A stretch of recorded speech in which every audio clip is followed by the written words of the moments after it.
morning.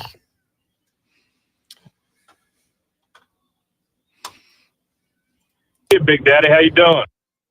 Good morning and very good to Sound Bites. Welcome in, ladies and gentlemen. The Monday morning edition to the Rob Brown radio program is on the air. Welcome in. Spectacular to have you. I don't know how else to start except to point out that would you look at us so wearing our matching shirts today. Aren't we adorable? Wow. And then One before we even start the show. America. I was taken aback by the whole thing, and it just threw me off. Yes. Our matching Captain America shirts like the dorks we are. I love it. You never see that happen in the afternoon. It's all about organic chemistry, ladies and gentlemen, and it is all natural here on the Rob Brown Show in the Fan Upstate. Welcome in, friends. Hope you had a delightful weekend. If you're a sports fan, you most certainly did, because what a sports weekend that it was. The Phoenix Suns, a team I thought, hey, if you lean on Devin Booker, you actually can win this series. And swept. Devin Booker finally had a game last night, scored 49. Shocker of shockers. It ain't matter. KD can't win without the binky. KD can't win. That was atrocious, PHX. That was atrocious. They get 40. If you get 49 out of D-Book, you got to win the damn basketball game. And they did not they didn't do that. They did not do that. So we'll talk about that game later on. You know, I have been a big Joel Embiid guy. I think I have been a big Joel Embiid guy up until this series against the Knicks. I think Joel Embiid went heel turn on me. I think Joel Embiid swung it around and went straight up heel turn on me.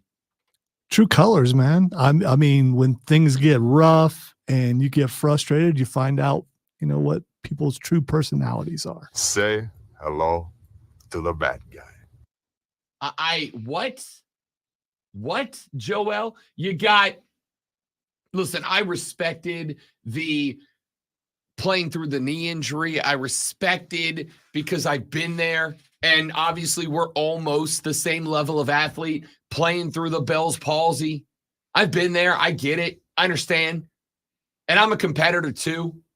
Not quite NBA caliber, but like real close. I get it, and I get everything Joel went through, and that is part of the reason that I actually did have a little bit of sympathy for Joel Embiid. But then you've got him out there grabbing the legs of dudes that are jumping up for rebounds while he's laying on the ground. Real dangerous move. Then you got him throwing bows at dude as they run down the floor. Real dangerous move. And then he gets to the point where last night, Philadelphia, New York, the Knicks fans took over Philly Stadium. It was, in fact, when I tuned in to that game, because I was in and out yesterday, we got I got the Pepper Garden down yesterday. Big day at the Casa de Love. The Pepper Garden and the pollinator bed and the tomato plants are all down. Is this one of those things, are peppers plants that they get better year after year? Like other plants, it takes you a couple seasons before they start getting really good. I don't know the answer to that. This is the third year I've done the Peppa Fiesta. Year one was really good. Year two was not as good in terms of quantity.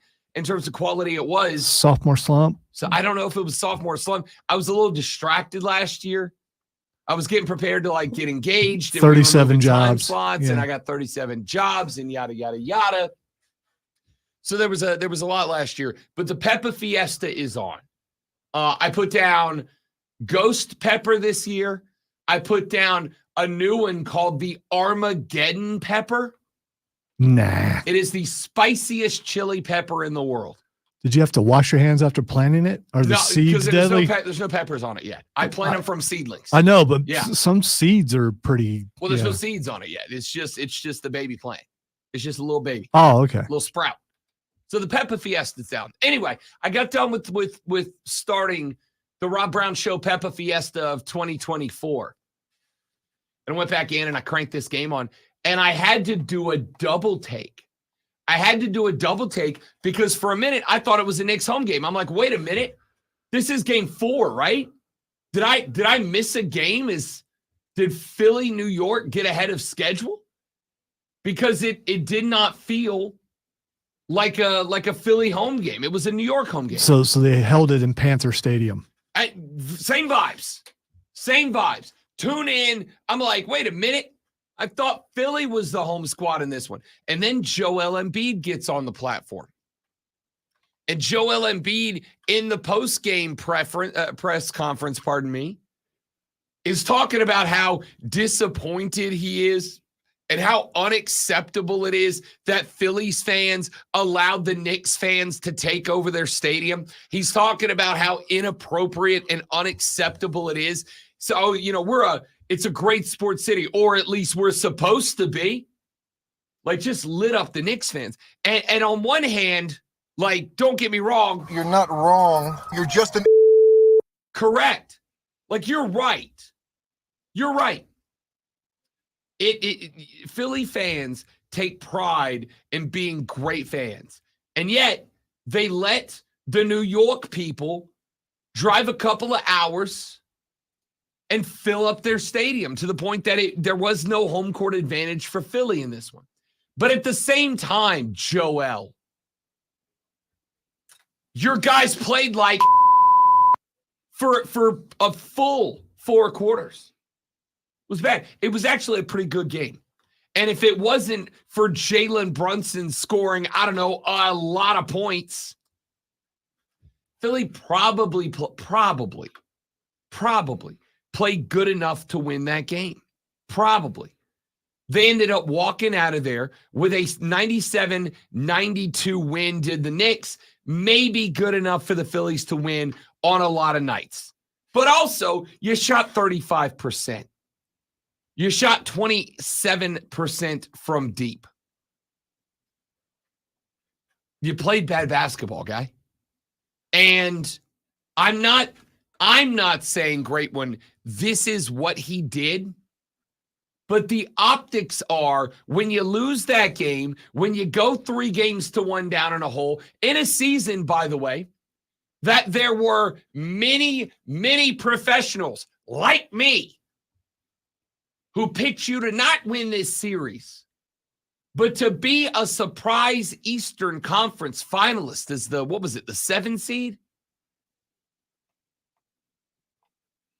In a year that a ton of us picked you to be a surprise Eastern Conference finalist, you and the boys played like crap.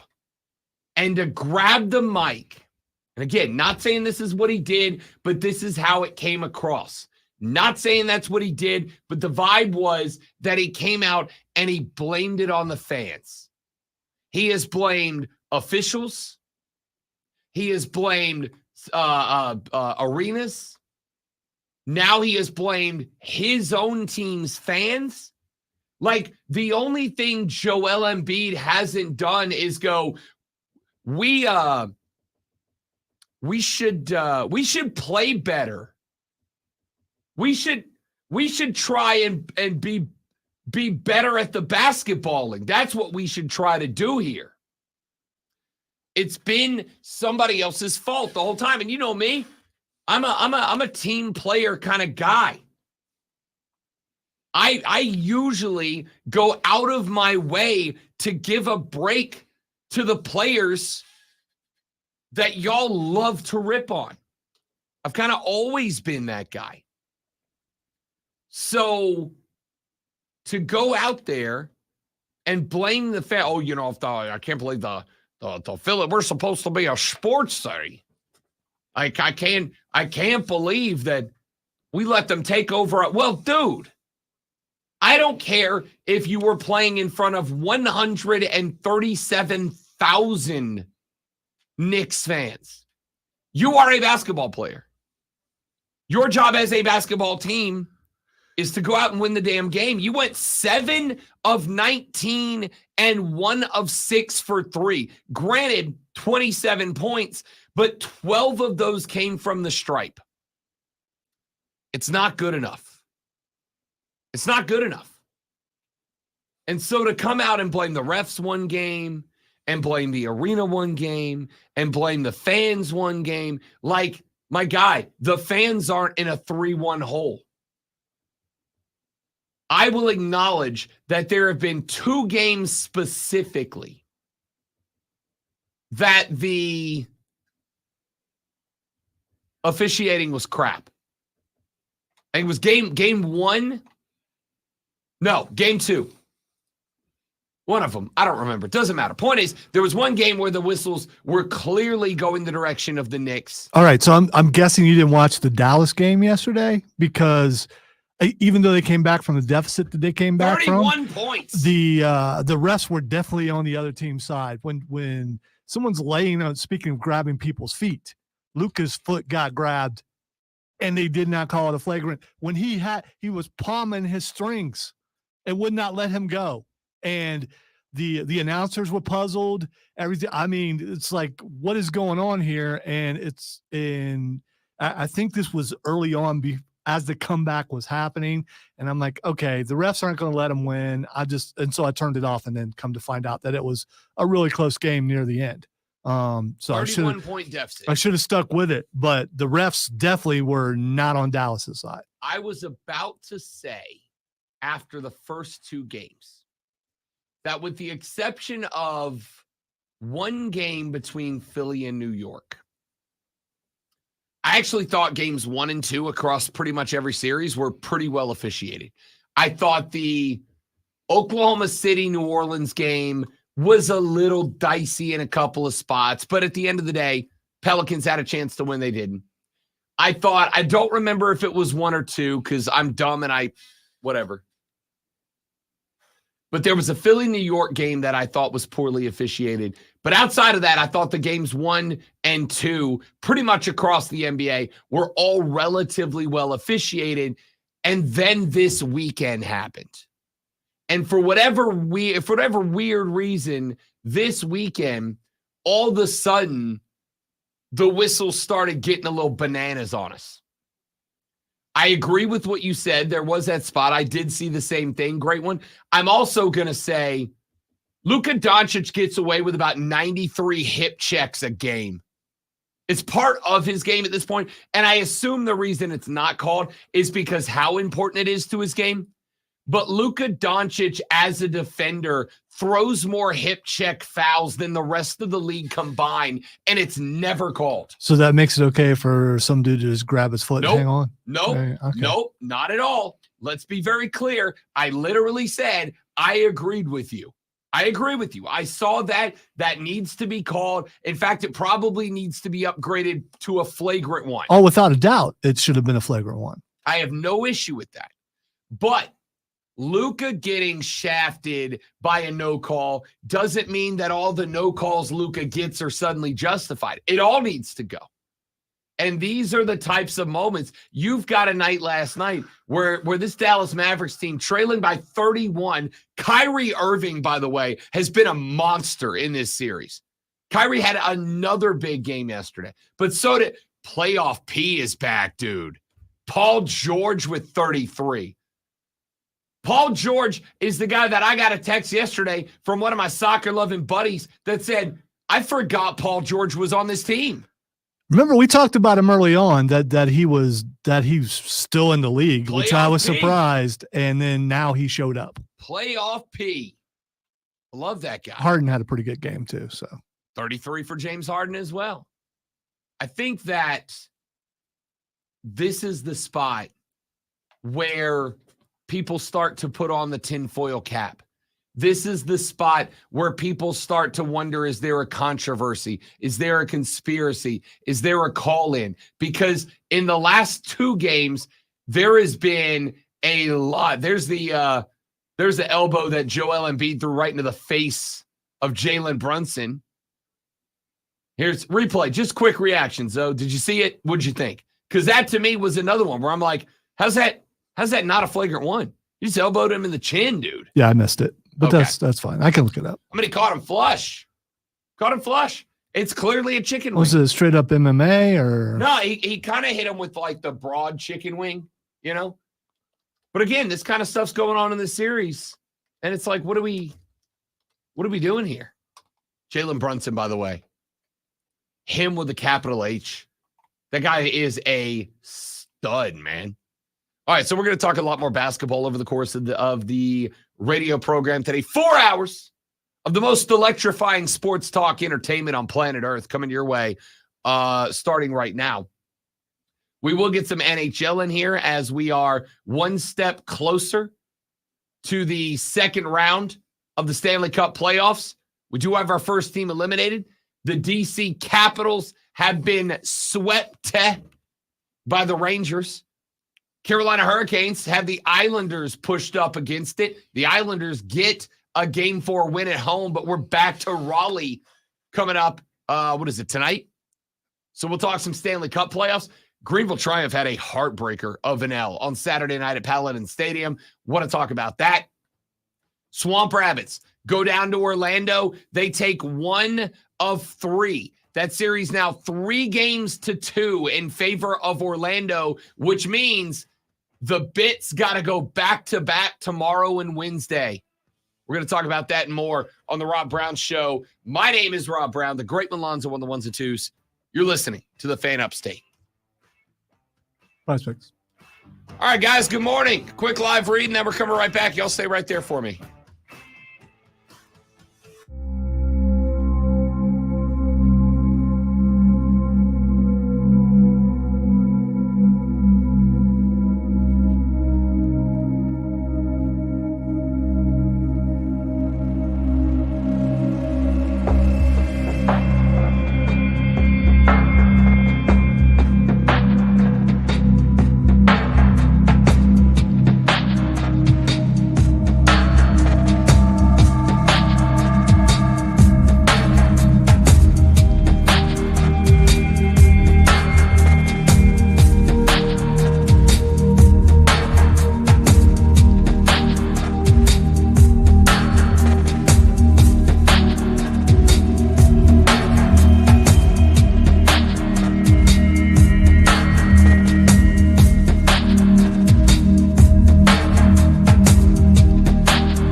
ladies and gentlemen. Welcome in. Good morning. Happy Monday. You made it. Or it's unfortunate, but we're here. Whatever it is to you. Ooh, okay. So not only is it May the 4th this Saturday, WWE Backlash is on from France, starting at 1 I was p.m. going to say it's in the afternoon, right? Yes, so you can have it on while you're doing While your we're doing show. the And I should be able to get the free comic book day and come back, take it easy, watch, maybe able to watch the entire thing before the show. Kentucky Derby is also Saturday, if I recall correctly. I'm not a Derby guy. You watch 5 minutes, it's over.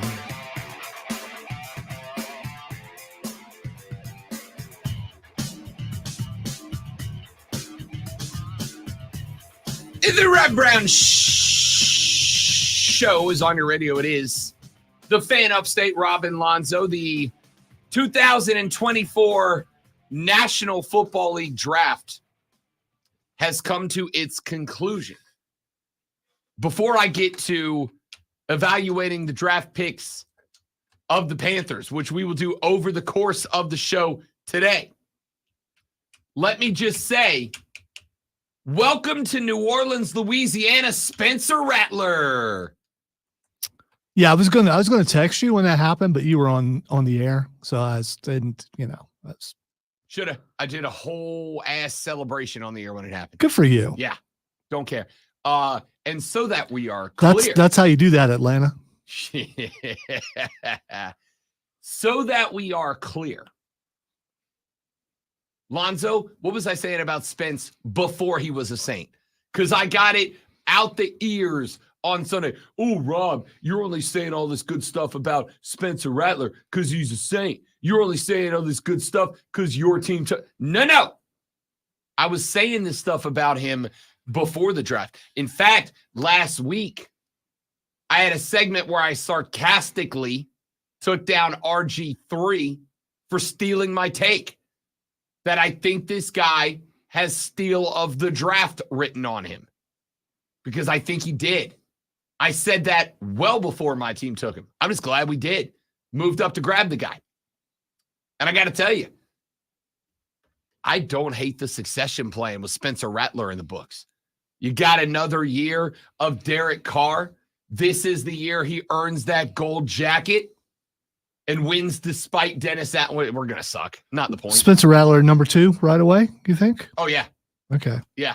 Like today. Which means he has a chance to play, maybe, I mean, listen, Derek Carr was busted up last year. Right. Derek Carr was busted up last year. On the depth chart today at quarterback, you have Derek Carr, Jake Haener, Spencer Rattler, Nathan Peterman, and Kellen Mond. Wow, Nathan Peterman and Kellen Mond are still in the NFL. Good for them. I mean, maybe not for long. Yeah, that's it. Jake Haener will be your practice squad guy. I'm going to go ahead and call the shot. Spencer Rattler's going to beat him out for the 2 spot. Derek Carr's your starter up until he gets injured inevitably, and Spencer Rattler takes that spot from glad to have the guy. We talked about this last week.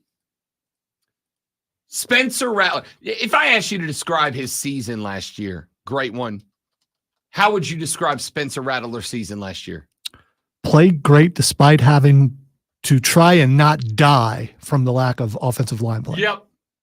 His offensive line was a bunch of barely held together wet paper towels last year. And yet, and by the way, with all due respect to everybody else, he had 1 wide receiver last year, Xavier Legette. He had 1 wide receiver. That'll be great, man. Xavier Legette.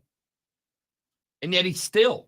I said this at the Triumph tailgate on Saturday, and I got a couple of mixed reactions. Great one. Let me get your reaction to it. Without Spencer Rattler last year or without Xavier Legette last year, take either one of the 2 of them off the squad, that team wins 3 games, maybe 4. Is that stretching? Is that too harsh? No, it's not stretching. I don't think it is. Without those 2 cats, that team wins 2 or 3, tops 4 games last year. It was the 2 of them that made it what it was. And That's why I love the pickup of Xavier Legette to Carolina. That's why I love the pickup of Spencer Rattler to New Orleans. Hey, speaking of Xavier Legette did his introductory press conference over the weekend. And can I just tell you, I am, Lonzo, what the kids call a stan. I freaking love this kid. Let me tell you why I love this kid. Why I love this kid is because he did his presser and it went viral. But not because he said something outlandish. Not because he did something redonkulous. So I'm going to play you some audio from Keon Coleman later in the show that was hysterical.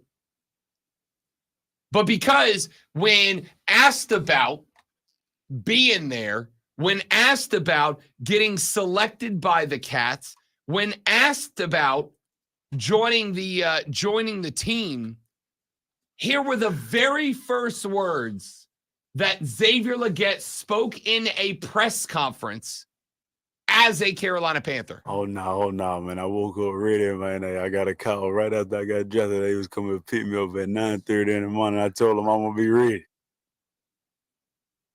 And on Twitter, it's, what? What did he say? What? Huh? There are some sites that put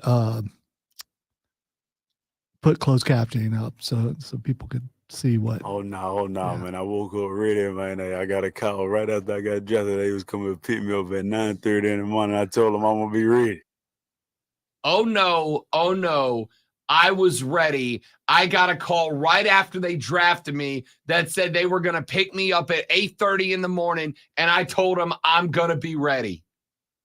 I heard that and immediately got my Deep South translator going.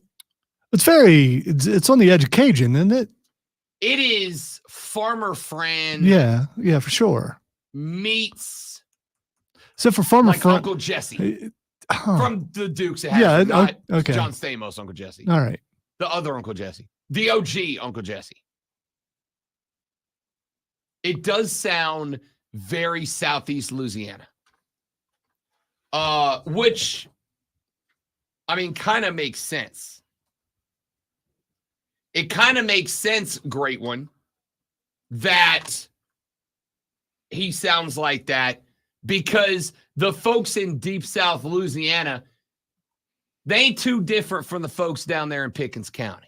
And I say that as someone from Southeast Louisiana with all the respect in the world. Don't you wish you could change your whatever AI voice for your phone to that? At this point, I didn't want to say the name because I don't want phones going off, or at least I don't want my phone going off.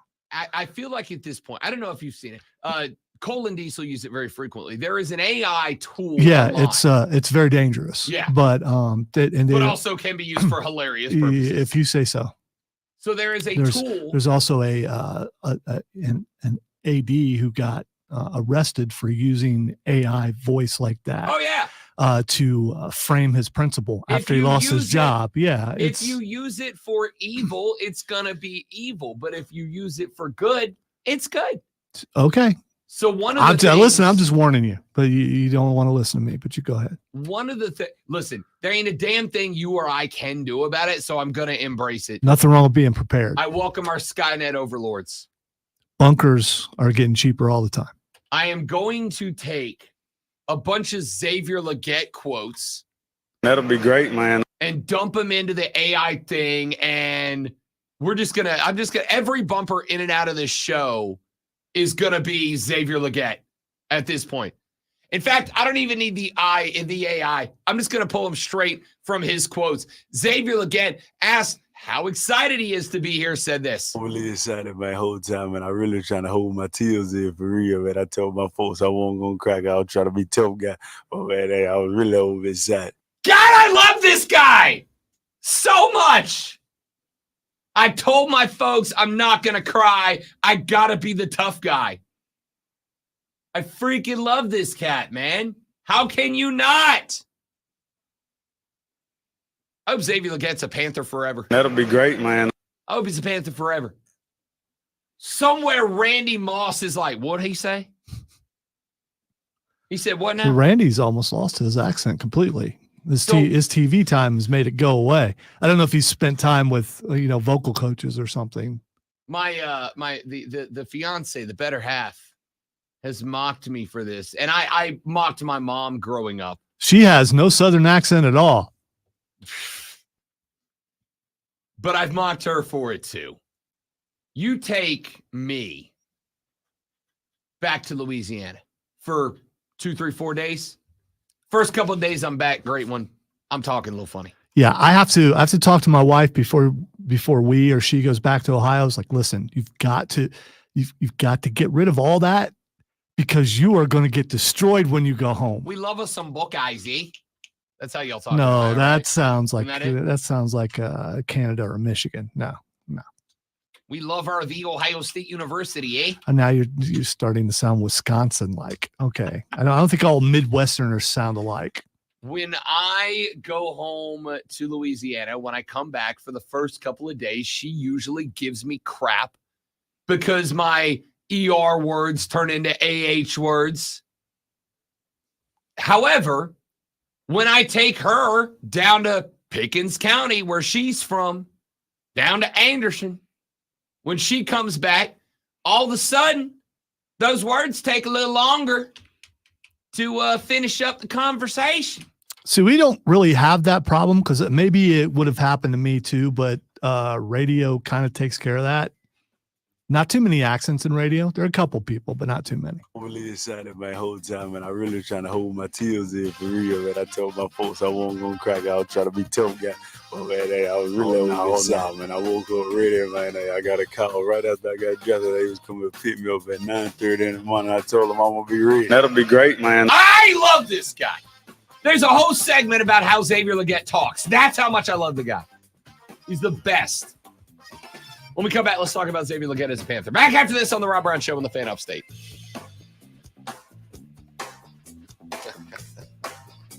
We're gonna have to ask Rashad if he's worked on a Xavier Legette. I feel like I'm gonna end up.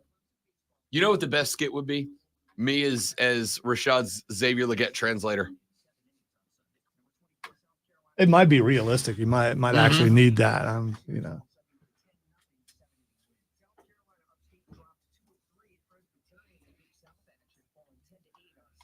I just need like a second or two after for processing, then I'm good.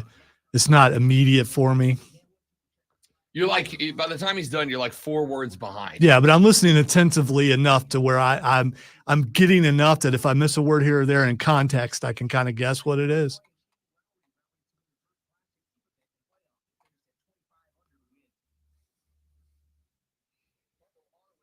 You think Carolina moved up one spot because Buffalo they were afraid Buffalo would have taken Legette? Or do you think they moved up one spot so that Xavier Legette can say he was a first-round pick?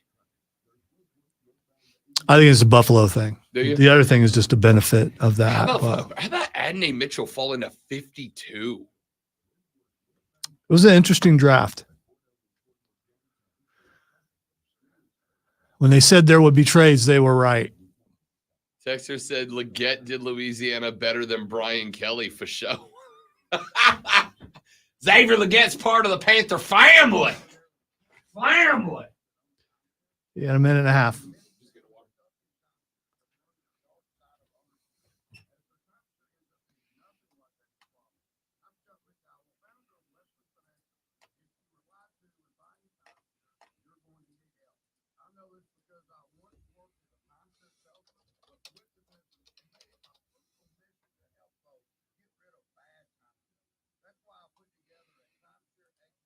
It is amazing. I hope people don't think that we're making fun because I'm not making fun. I mean, that's a guy who, when he speaks, I want to hear what he says. Just like when Bill Brooks does our traffic, if you have a unique voice, I just want to hear it. I mean, it just brings you joy, and it's not making fun of. It's just it's so unique that it makes you smile. Yesterday, Courtney and I went to the plant festival at the farmer's market.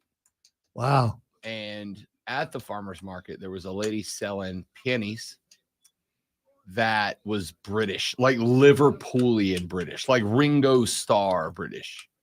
And She came over about the dog. She came over to pet the dog, and we got no conversation with her. And I just kept talking to her. And I could tell like it was to the point like Courtney's ready to go. So we finally leave. She's like, "Why did you keep talking to that lady?" Not like mean, like why? Like she was like, "Why did you engage in conversation so long?" And I was like, "The accent. I just wanted her to say more words. That's all."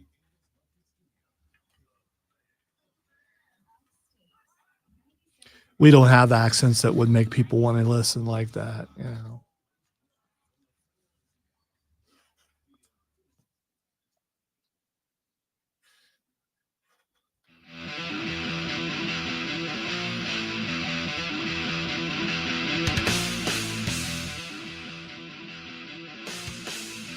Let me clarify that I'm not making fun of or degrading any accents at all, because there's not one that I don't find pleasant. I love a good accent. All right. That is part of the reason I'm so over the moon about Xavier Legette. I'm also over the moon about him as a player. I think he's an impact player. I know the question mark has been, all right, if he's an impact player, why did it take him 5 years to break out? Why did it take him till the very last year of his collegiate career to break out? And the answer was in how they used him. To me, it's in how they used him. 2 years ago, they had a good receiver room, and Xavier Legette is such an athlete. This is one thing that I find interesting, and I'm going to rope Tom Brady into this in a minute. Stick with me. I know. Just got the eye roll of doom from the great one. There has been a major problem in athletics over the past couple of years. Outside of the littlest of little leagues, we don't develop players anymore. We don't put the effort in to develop players. There were two quotes that came across my periphery yesterday that I want to talk about. And I apologize to you because I intended to bring them as sound bites today, and I just ran out of time this morning to get them in. One of them was Tom Brady, and one of them was Gino Auriemma. Tom Brady, about 6 months ago, said that the reason that he feels there's a decline in the NFL product is because coaching has gone sideways. And Gino Auriemma said, you know why you're having such a massive influx of European players? Do you know why so many European players, Nikola Jokic, Luka Doncic, Jurkic, etc., why so many Europeans are coming over here, and they all have very well-rounded games? He pointed out it's because if you look at, and I don't, again, not to take a shot at a particular organization, I hope it doesn't come across that way, because what AAU does, in theory, is remarkable.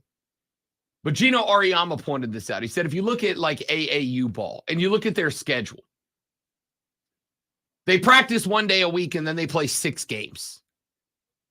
Whereas the European model is practice 6 times a week and play 1 game. Tom Brady said the problem in the NFL right now, and the reason we're seeing such a incredibly high washout of players, is because coaches don't develop them anymore. They either bring you in and you can do it, or they bring you in and you can't and you're gone.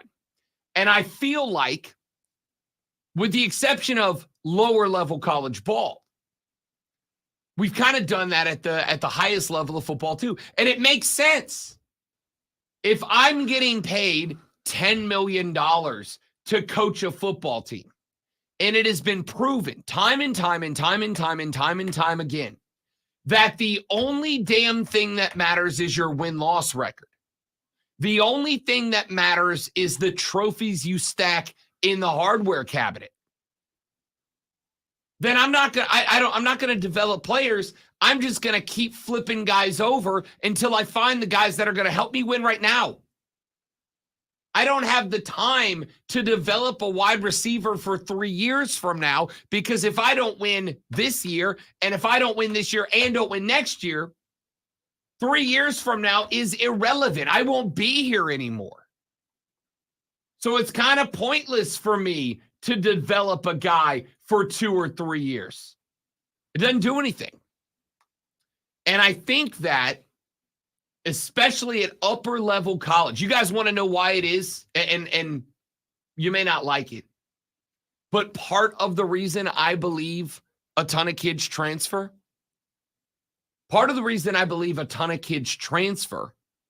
it's not because, I'm not getting PT. I'm not on the field. It's not necessarily for money. I'm sure for a lot of them it is. But for a chunk of them, I honestly believe it is because they show up expecting to be coached into becoming a better football player. And I suspect rare are the coaches to whom that is a priority. They're going to coach you. They're going to teach you how to run the plays. They're going to put you through the drills, whatever. But if you've got $10, $11 million annually on the line, and the only thing by which you are judged and gauged is your win-loss record and the trophies that you stack in the trophy case, what's more important? Finding a wide receiver who can go now, or developing a wide receiver who can go 2 years from now? You know the answer. I know the answer. We know the answer. And I'm not the only one that said it. Like I said, Brady said it about NFL coaches not too long ago. Gino Auriemma said it about basketball coaches. I think Popovich has referred to this in the past, if I recall correctly. We have just kind of gotten to a point where we have put such an emphasis, and I get it. I get it. Nobody has as much fun going 6-6 as they do going 12-0. Of course, it would be silly to say anything to the contrary. But, and I'm going to tie this back to Xavier Legette. I think Xavier Legette didn't come on as a one-year wonder until his final year at South Carolina, probably in large reason because there wasn't a huge reason to utilize him as anything other than a gadget player. That's it. If I got a guy that I can put out there and I can run him in the Wildcat and I can run him from the slot and the receiver and I can, run the laterals and the hook and ladders and I can use him in the return game and all that. What is the reasoning for me to put a buttload of time into developing his route running? What's the emphasis that I want to put on this guy? What he can do now,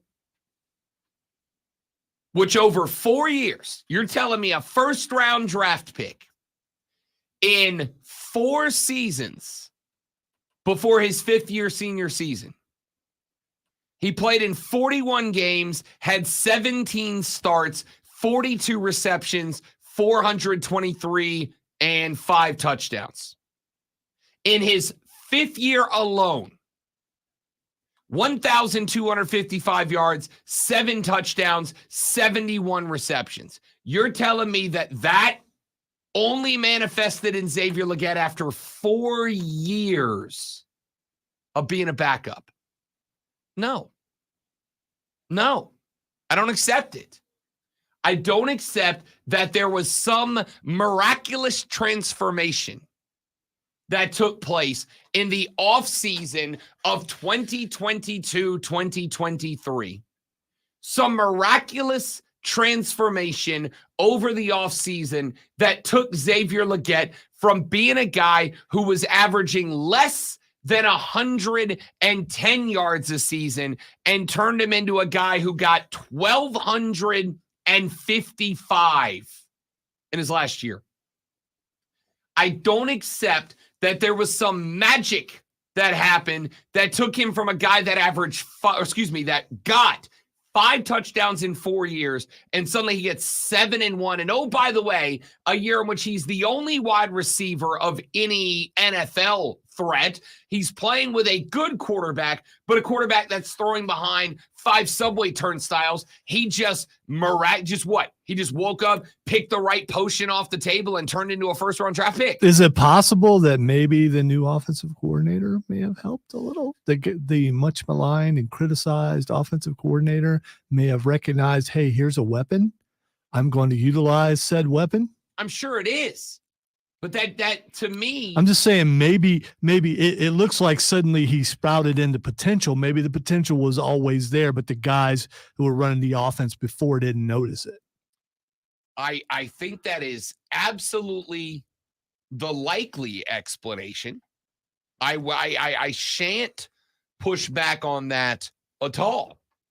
But what I would say is it does not invalidate my point. It does not invalidate the point that the guy previous to him, the guy that was out there before him, the guy that was in charge of the offense before that, had an NFL caliber first-round wide receiver on the roster, and he never got turned into that. He never got developed into that. And then all of a sudden, you get 1 year of this guy. You get 1 year of this guy who steps in, and you're telling me he's suddenly that guy? He's suddenly that guy. He's suddenly the guy that is getting drafted 32nd overall to go to Carolina. No. I would like to take just a moment to speak to the young coaches out there.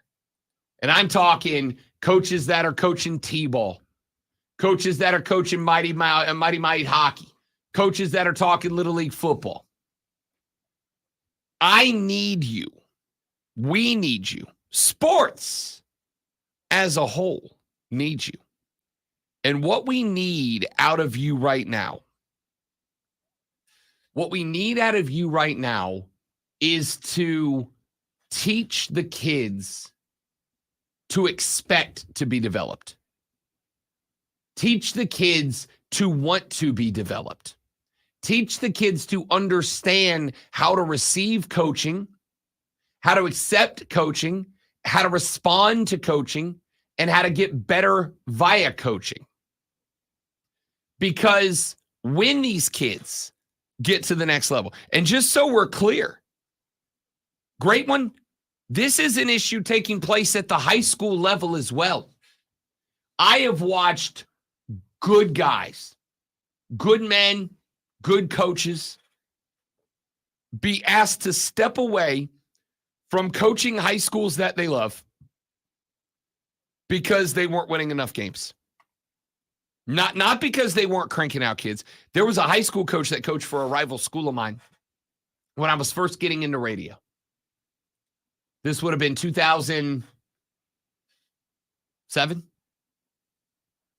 Yeah, 2007. So like 2008.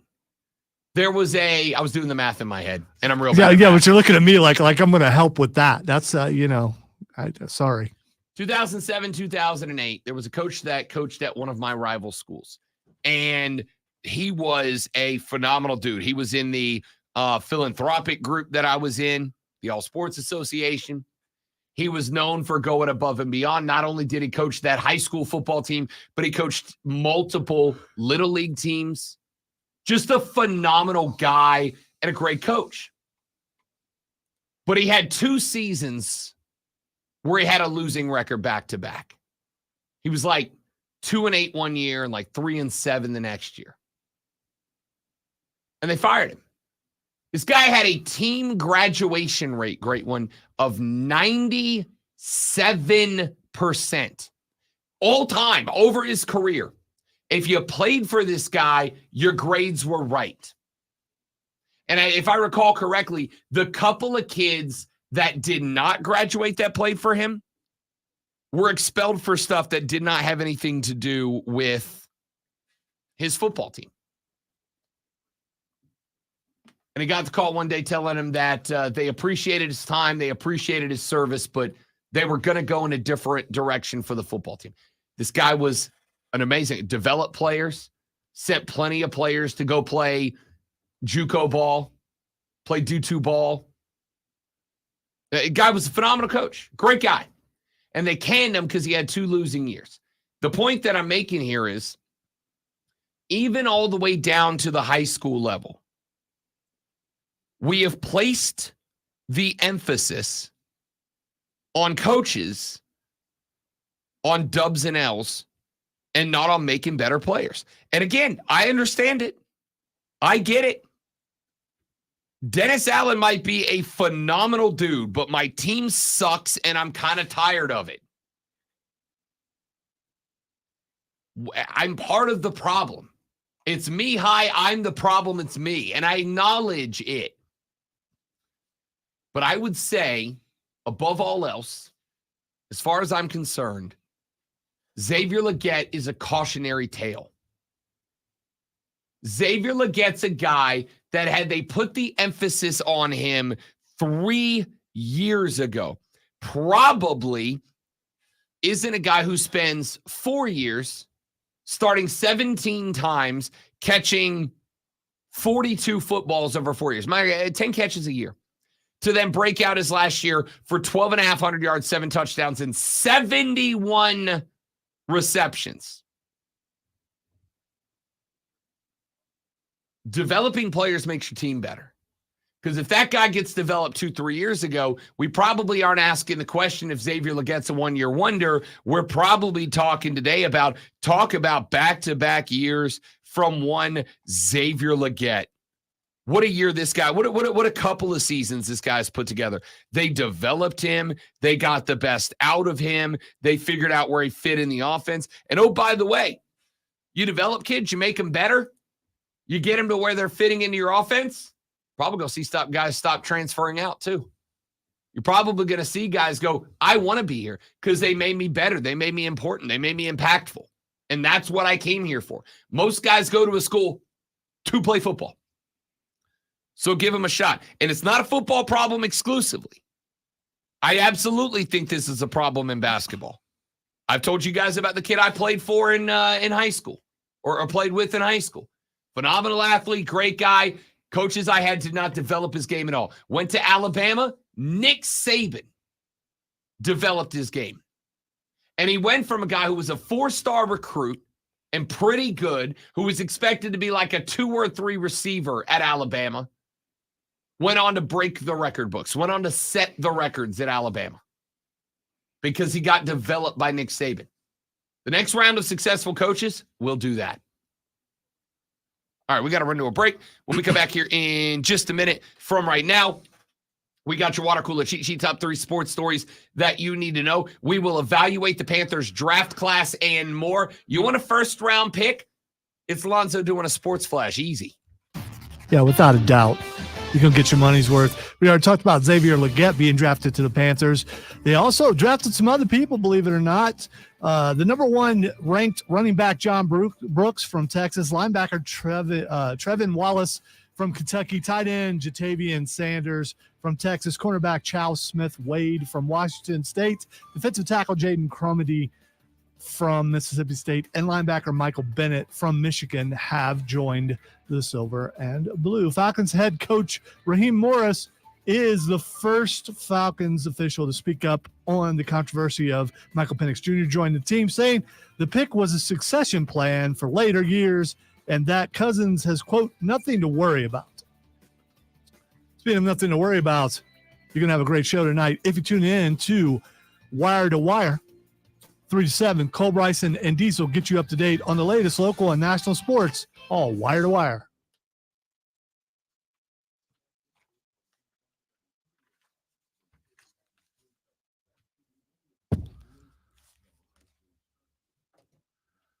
And then suddenly Lonzo cannot read.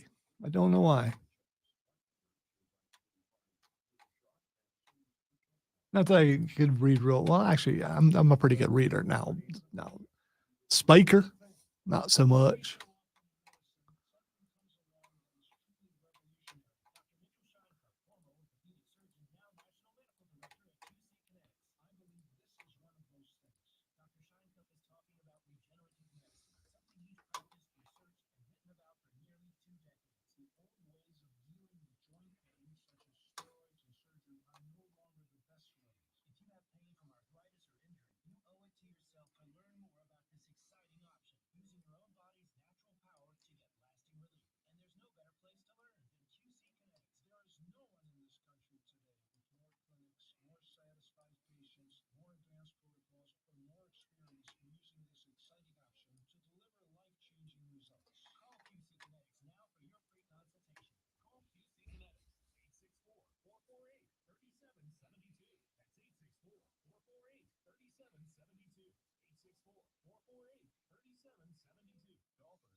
Hello?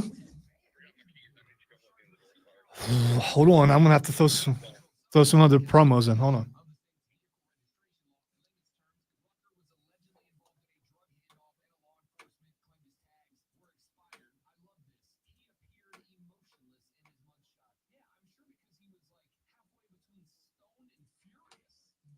Sorry, going to leave the room.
Why'd you have to do it at that exact time? It was weird.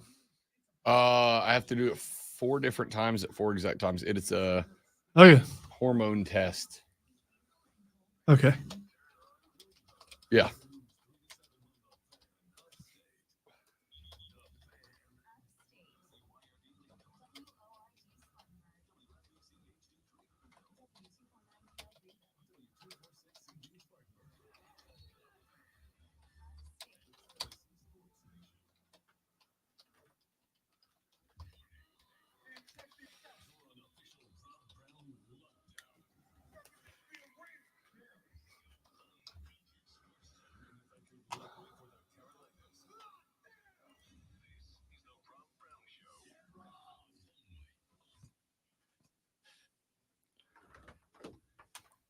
Hour numero dos, the money hour of the Rob Brown Radio Show starts right now. Welcome back, ladies and gentlemen. It is the Fan Upstate. I am Rob Brown, the great one Lonzo, on the other side of the metaphorical glass this morning. He's the man of the people. Spectacular to have you. What a weekend. NFL draft. We're going to talk about it coming up in the next segment. We will be taking a look at the Panthers draft class from top to bottom. We'll be evaluating the winners and the losers from the draft because there were a couple of teams that did not come out looking any better. I am staring you directly in the face, Buffalo Bills. We're going to talk about them and the rest of the teams that did not do well at all, frankly. TBH. So we get that coming up. We got your water cooler. You know what? Let's just jump right into it because it's not like we're at a shortage for stuff to talk about. Ladies and gentlemen, it is just after 7 o'clock in the morning. You are 57 minutes and 15 seconds on the dot away from having to hit that old button that tells the boss, all right, I'm here.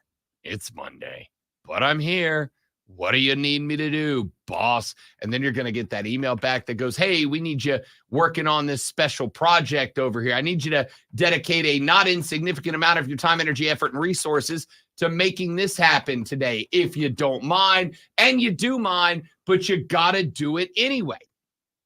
And when that happens, you're going to knock out the first part, right? Get that first bullet point scratched off the to-do list.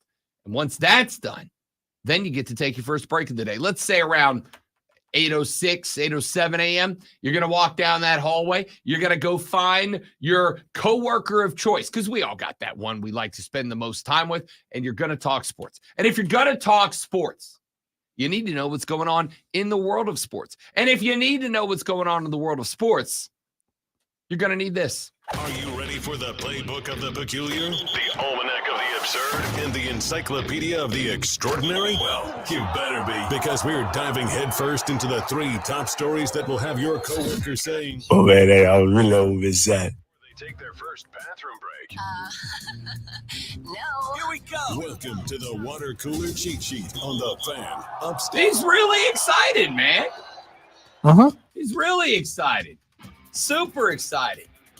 That sucks for Chris Finch, by the way, doesn't it? You see that? Head coach. Oh, the coach that went down with the knee and he was on crutches. Yeah. He needs to get out of the way. Chris Finch gets hit by his point guard on the sideline, Mike Conley, tears his PCL. Oh, I didn't realize it was that bad. Yeah, that's not good. Torn PCL in the collision with his own point guard. Head coach of the Timberwolves, by the way, for those of you that are asking. Anyway, water cooler cheat sheet, top 3 sports stories you need to know before you go start talking sports around the office today. Let us dive right in with item number 1. I was going to say segment. It's item number 1. Segment number 1 of the hour, but item number. All right, you get it. 3-1. That's the lead that the New York Knickerbockers hold over the Philadelphia 76ers after a 97-92 win over Philly yesterday. Jalen Brunson is a dude. I got to tell you, I kind of feel like Jalen Brunson deserved a little more MVP love than he got. 47 points on 18 of 34 shooting. Went 2 of 8 from deep, but did knock down 9 of the 11 from the stripe. Also pitched in 10 dimes in that one as well. The Knicks as a team shot 43%, 26% from the arc, and they did miss 10 of their 26 free throws. It was not a particularly spectacular effort from the New York Knicks, but it was good enough because the 76ers, outside of the 27 from Embiid and the 23 from Maxey, just got nothing. They shot 35%. They went 9 of 33 for range. It's just, it was bad. And after the game, Joel Embiid said he was disappointed that Phillies fans allowed Knicks fans to take over their building.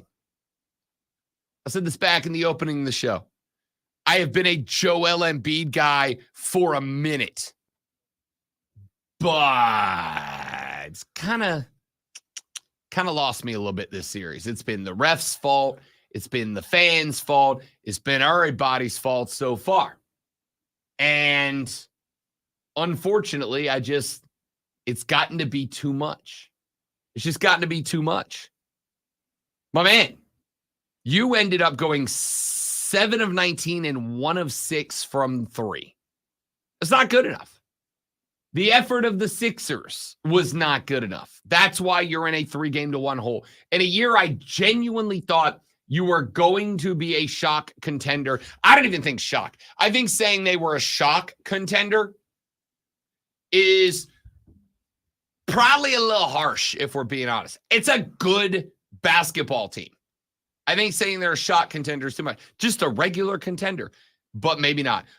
So are the Sixers having a letdown, or are the Knicks really that good? Because without their starting big man, Julius Randle, like, they look fine to me, but I don't read them as this dominant faction that everybody's made them out to be. I feel like the Sixers are just a letdown right now. Why can't it be a little bit of both? Maybe it is. Maybe it is. 116-111, the Clippers knock off the Dallas Mavericks yesterday. They tie that series up at a deuce apiece as we head back to L.A. Playoff P is back. Paul George, 33 points on 11 of 19 from the floor, 7 of 10 from the arc. Also had 6 boards and 8 assists in this one as well. James Harden, pretty good as well. 12 of 17, 4 of 5 from range, 33 points for the Beard as well. They played just 3 guys off the bench. They got double figures for one of them, but this was all about Paul George. This was all about James Harden. 66 of the 116 came from those two combined.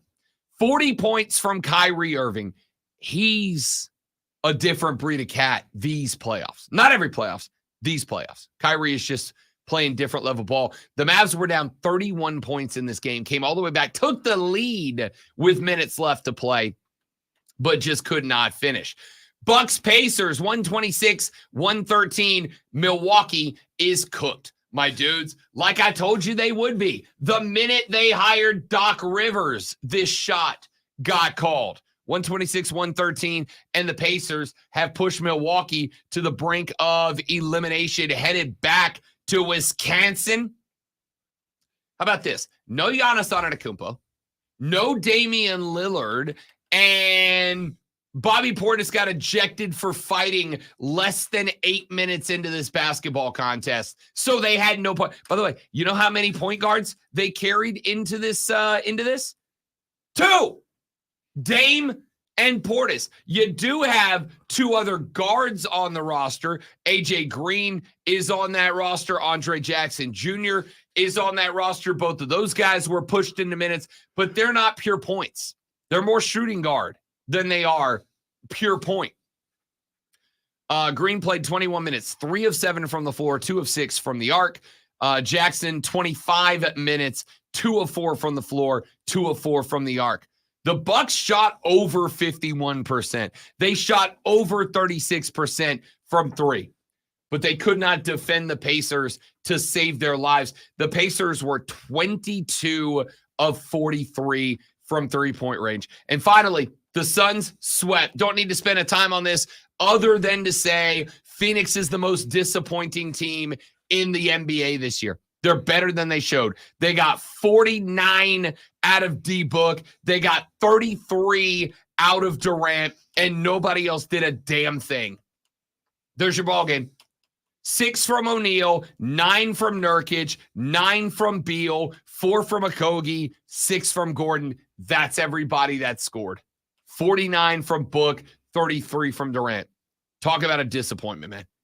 What a garbage round for the Phoenix Suns. Let's go to item number 2. Had some good Stanley Cup hockey on last night. The Canucks knock off the Preds in OT. Speak about a wild one. I watched this game as well. The Canucks scored the game-tying goal, great one, with 8 seconds in the third period, Brock Besser knocked it into the net on a beautiful little cross in front of the goal, took the Preds to OT, and 19 minutes into the 20-minute OT period, Elias Lindholm not through the game winner. Walk with Elias, baby. So in the NHL playoffs, if it continues to be a tie, do they go shootout eventually? No, you will just play extra hockey till somebody. I think it's in the. I could be wrong. In the playoffs, I believe it's just if it's you just play till somebody shoots, till somebody wins. It's sudden death till somebody dies. Unfortunately, my Nashville Predators find themselves now in a 3-1 hole. The Avs knock off the Jets last night 5-1. Colorado leads that series 3-1. The Oilers last night. This is a series that had seen every game score 9 points in it. The Oilers win a 1-0 contest over the Kings last night. Edmonton leads that series 3-1. And the Rangers finish off the Caps 4-0.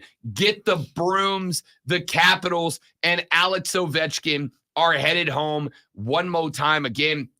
Kako, Trocheck, Panarin, and Roslovic all scored for the Rangers last night. Finally, item number 3. Good things happen when the people stand up, my friends. Some of y'all said, Rob, why are you talking about baseball uniforms so much? Why are you talking so much about you don't have to wear one? Why are you talking so much about the unis? The answer is because they were garbage. And the problem I have is not that the unis were bad. The problem that I had is that when you can't get uniforms right, it does not shock me when you can't get TV deals right. It does not shock me when you cannot get player negotiations leading to lockouts right. When you can't get the little things like, I don't know, having your pants and your jerseys be the same color, that I have issues. Well, after much moaning, whining, complaining, and crying from fans and players alike, MLB said that they will be changing the uniform this spring. They will be going back to the standard jerseys and pants that they have worn in the past. They will be changing the name lettering on the back plate back to the larger font than it used to be. They will be ensuring that colored pants and jerseys will actually, be the same color. And after the second player had their pants rip while they were sliding into home and displaying their assets to the world, they've decided they're going to go back to the old pants as well. And Major League Baseball did not hold back. They blamed it 100% on the manufacturer. They said, quote, "This has been entirely a Nike issue. At its core, what has happened here is that Nike was innovating something that did not need to be innovated," end quote. Didn't they have to approve those sort of things? That's not the point, Lonzo. Okay, It's all right. Nike's fault. Okay, It's definitely not baseball's fault, Lonzo. All right, so Nike rules baseball and said, "Here's how it's going to be," and you just have to deal with it. Well, no, let's not say that. Let's not say that. But it is Nike's fault. Okay, Not baseball's. Nike's. Nike did. It was all Nike. Nike did all the wrong. Baseball's fine. All right, they did. Again, Nike does not make the decisions, but they did. But just as one decision. Ladies and gentlemen, when I jump on a mic and I say, "Hey, yo, stand up, get loud, talk, say things about problems. Say things about problems in the world. Say things about problems with sports. Say things with problems about your team. Just say stuff." This is why. Because enough pushback and you will get change. That's how it has always been. That's how it will always be. Glad to see baseball finally recognizing, these sucked. Let's go a different direction. We got to take a break. When we come back here in just una memento from right now, let's take a look at the finalized draft class of the Carolina Panthers. We'll see how it shaped up, how it got here and grade it out, shall we? We'll do that when we come back on the Rob Brown Show and the Fan Upstate. QC. All right, guys, quick live read. We're coming right back. Do me a favor. Stay right there.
All right, dudes and dudettes, we're back. Thanks for hanging in there.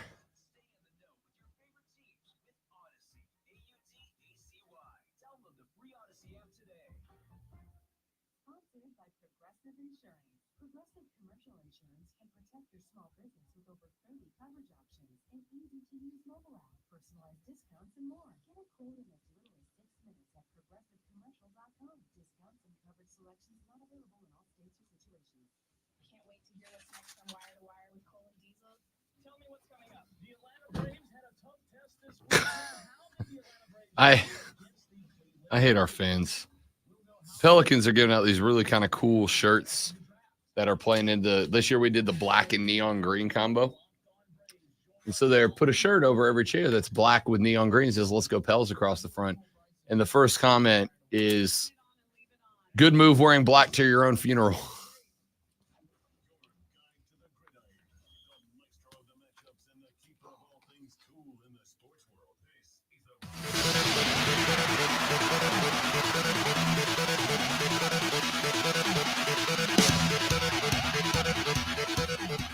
Xavier Legette at pick number 33 was pick number 1 for the Carolina Panthers, and That'll be great, man. I just Oh no, man. I woke up ready, man. I got a call right after I got drafted. They was coming to pick me up at 9:30 in the morning. I told them I'm gonna be ready. I just I'm really excited, man, whole time, man. I really trying to hold my tears in for real, man. I told my folks I wasn't gonna crack. I was trying to be tough guy. But man, I was really overexcited. I freaking love this kid, dude.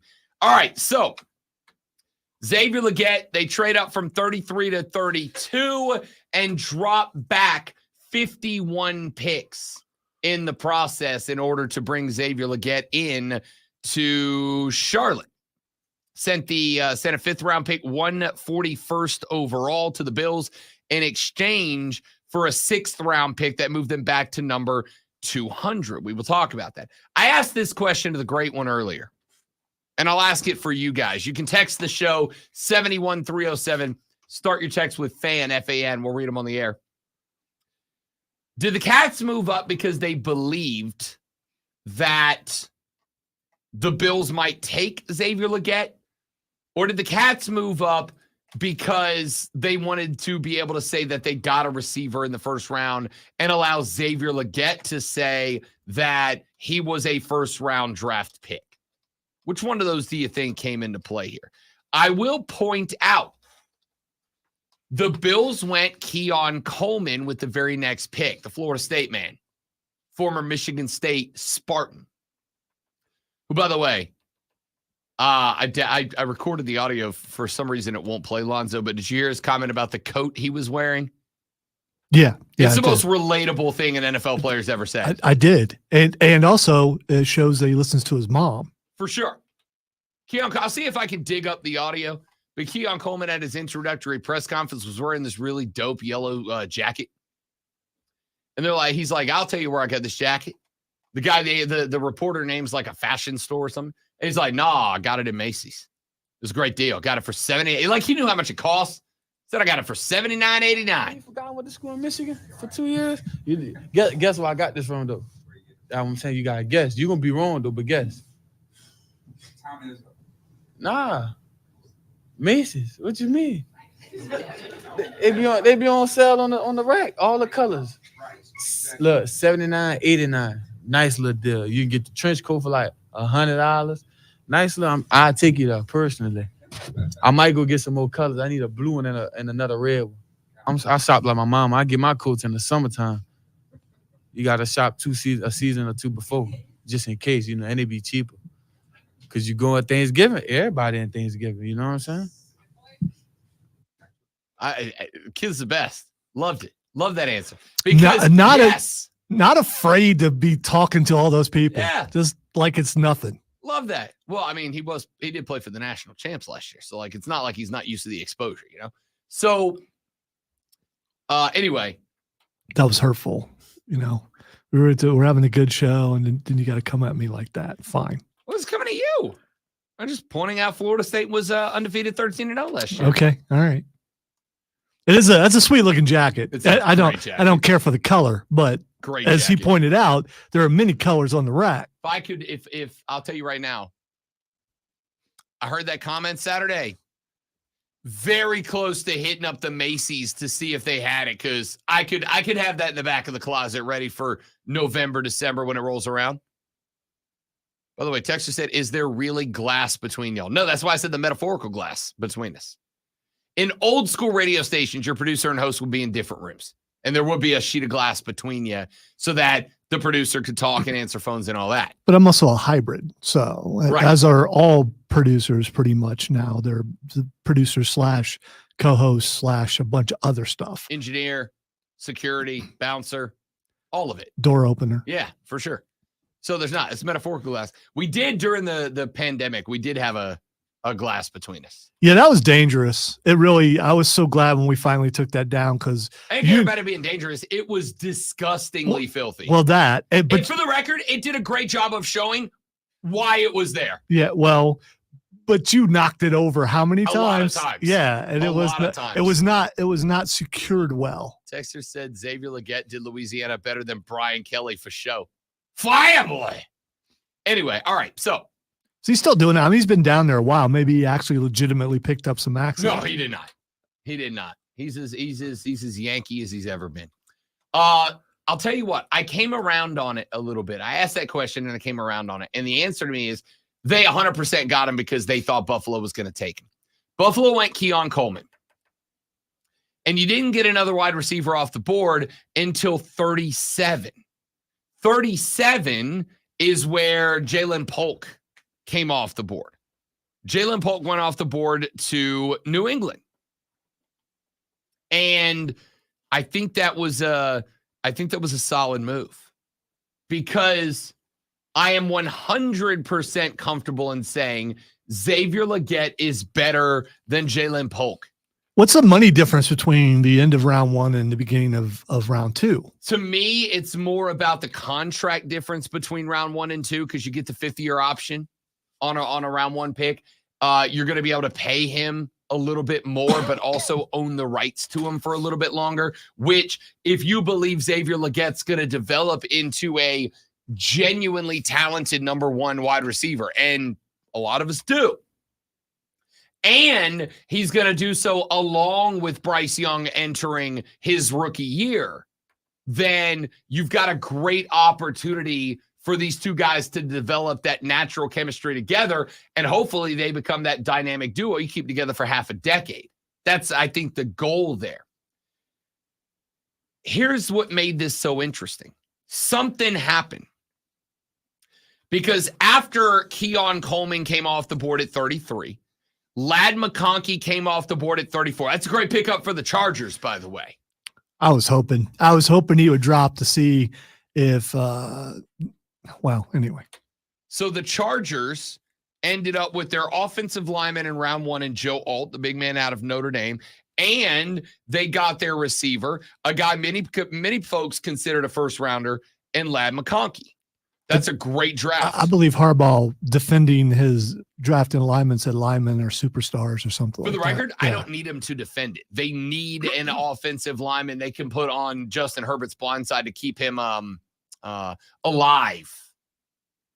Then you didn't have another wide receiver come off the board all the way down until pick 52 when the Indianapolis Colts selected Adonai Mitchell out of Texas. You will remember in the run-up to the draft, Adonai Mitchell was considered a first-round lock by most people. He was in my mock as a first-round selection, and I took some heat Sunday from one of the boys that said, Rob, I was listening to you all week, and all week you were talking about that wide receiver run. All week you were talking about mid to late teens into the early 20s, we were going to get a bunch of wide receivers off the board. What happened? And my response was, well, you had in the first round Marvin Harrison Jr., Malik Neighbors, Roma Dunze, Brian Thomas Jr., Xavier Worthy, Ricky Pearsall, Xavier Legette, and then you immediately picked it up in round 2 with Keon Coleman and Ladd McConkey. And then Jalen Polk just, 3 picks later than that. I mean, that is a run. It was a little later than I expected it to be, but that is a wide receiver run. So I was like, right, but just a little wrong. But right, but just a little wrong. But right. Adonai Mitchell dropping to 52 was one of the bigger shock takeaways from the first 2 days of the draft. Adonai Mitchell dropping to 52 was the reason that Carolina traded from 33 to 32. Was the reason. If Adonai Mitchell is still on the board, even though they very much wanted Xavier Legette, I think they would have hung there because the assumption was going to be that Buffalo would have taken Adonai Mitchell, who was considered by most to be a better selection than Xavier Legette, and Carolina could have got him at 33. But something happened. I don't know what it is. I went digging for it over the weekend. I was waiting for the story of like Adonai Mitchell arrested, Adonai Mitchell DUI, Adonai Mitchell whatever. I was waiting for that story because I couldn't otherwise come up with a reason that dude dropped from a bona fide first-round pick, according to most of the floating head experts, all the way down to 52. But whatever it was, here's the important part. Dan Morgan was dialed in on it.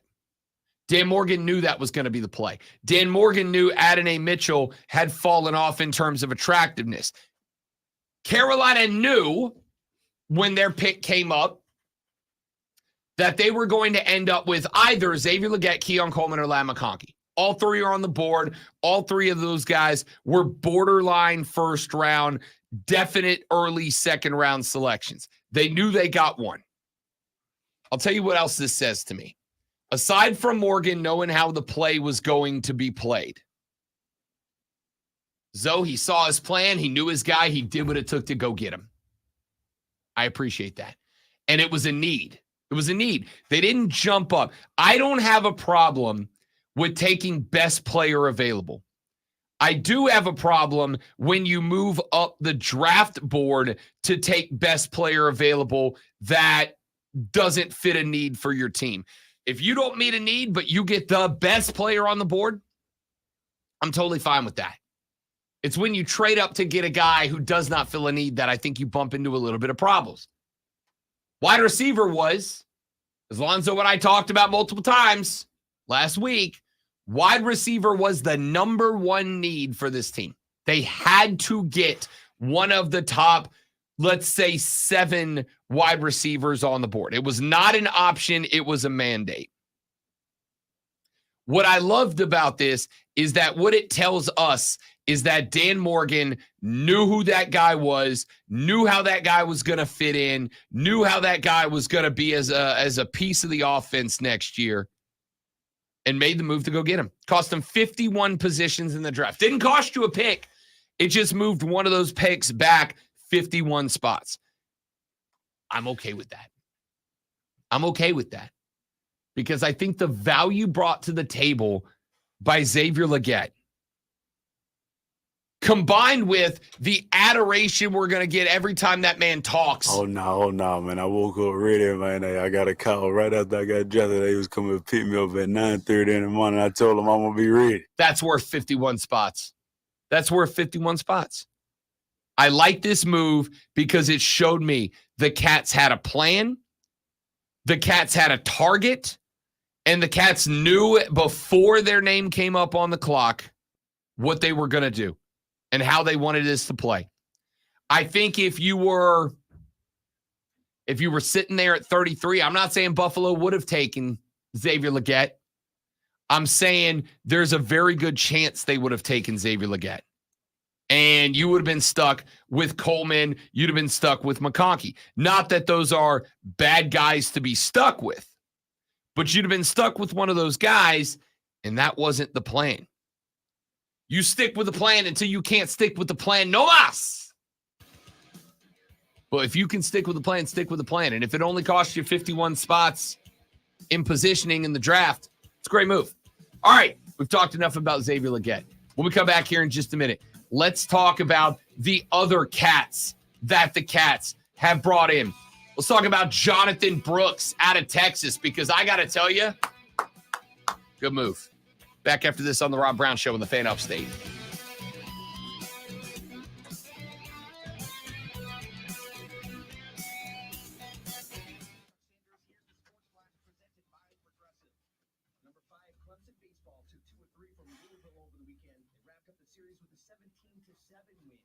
All right, guys, excuse me for 45 seconds. Be right back.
Talked about it back in the first hour, Jacob, but I am over the moon about it. Labeled that kid the steal of the draft last week, and I stand on that.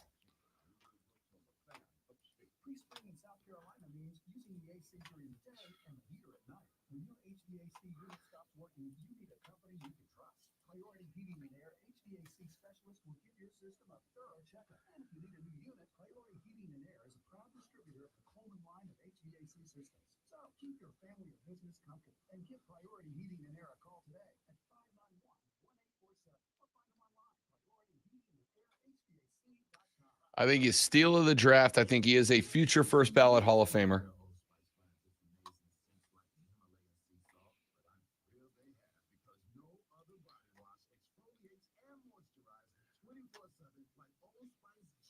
Will the current quarterback for the Saints who's going in the draft be the one to induct Rattler? Will he I think be he the has one to, right? introduce him? Yeah. Okay.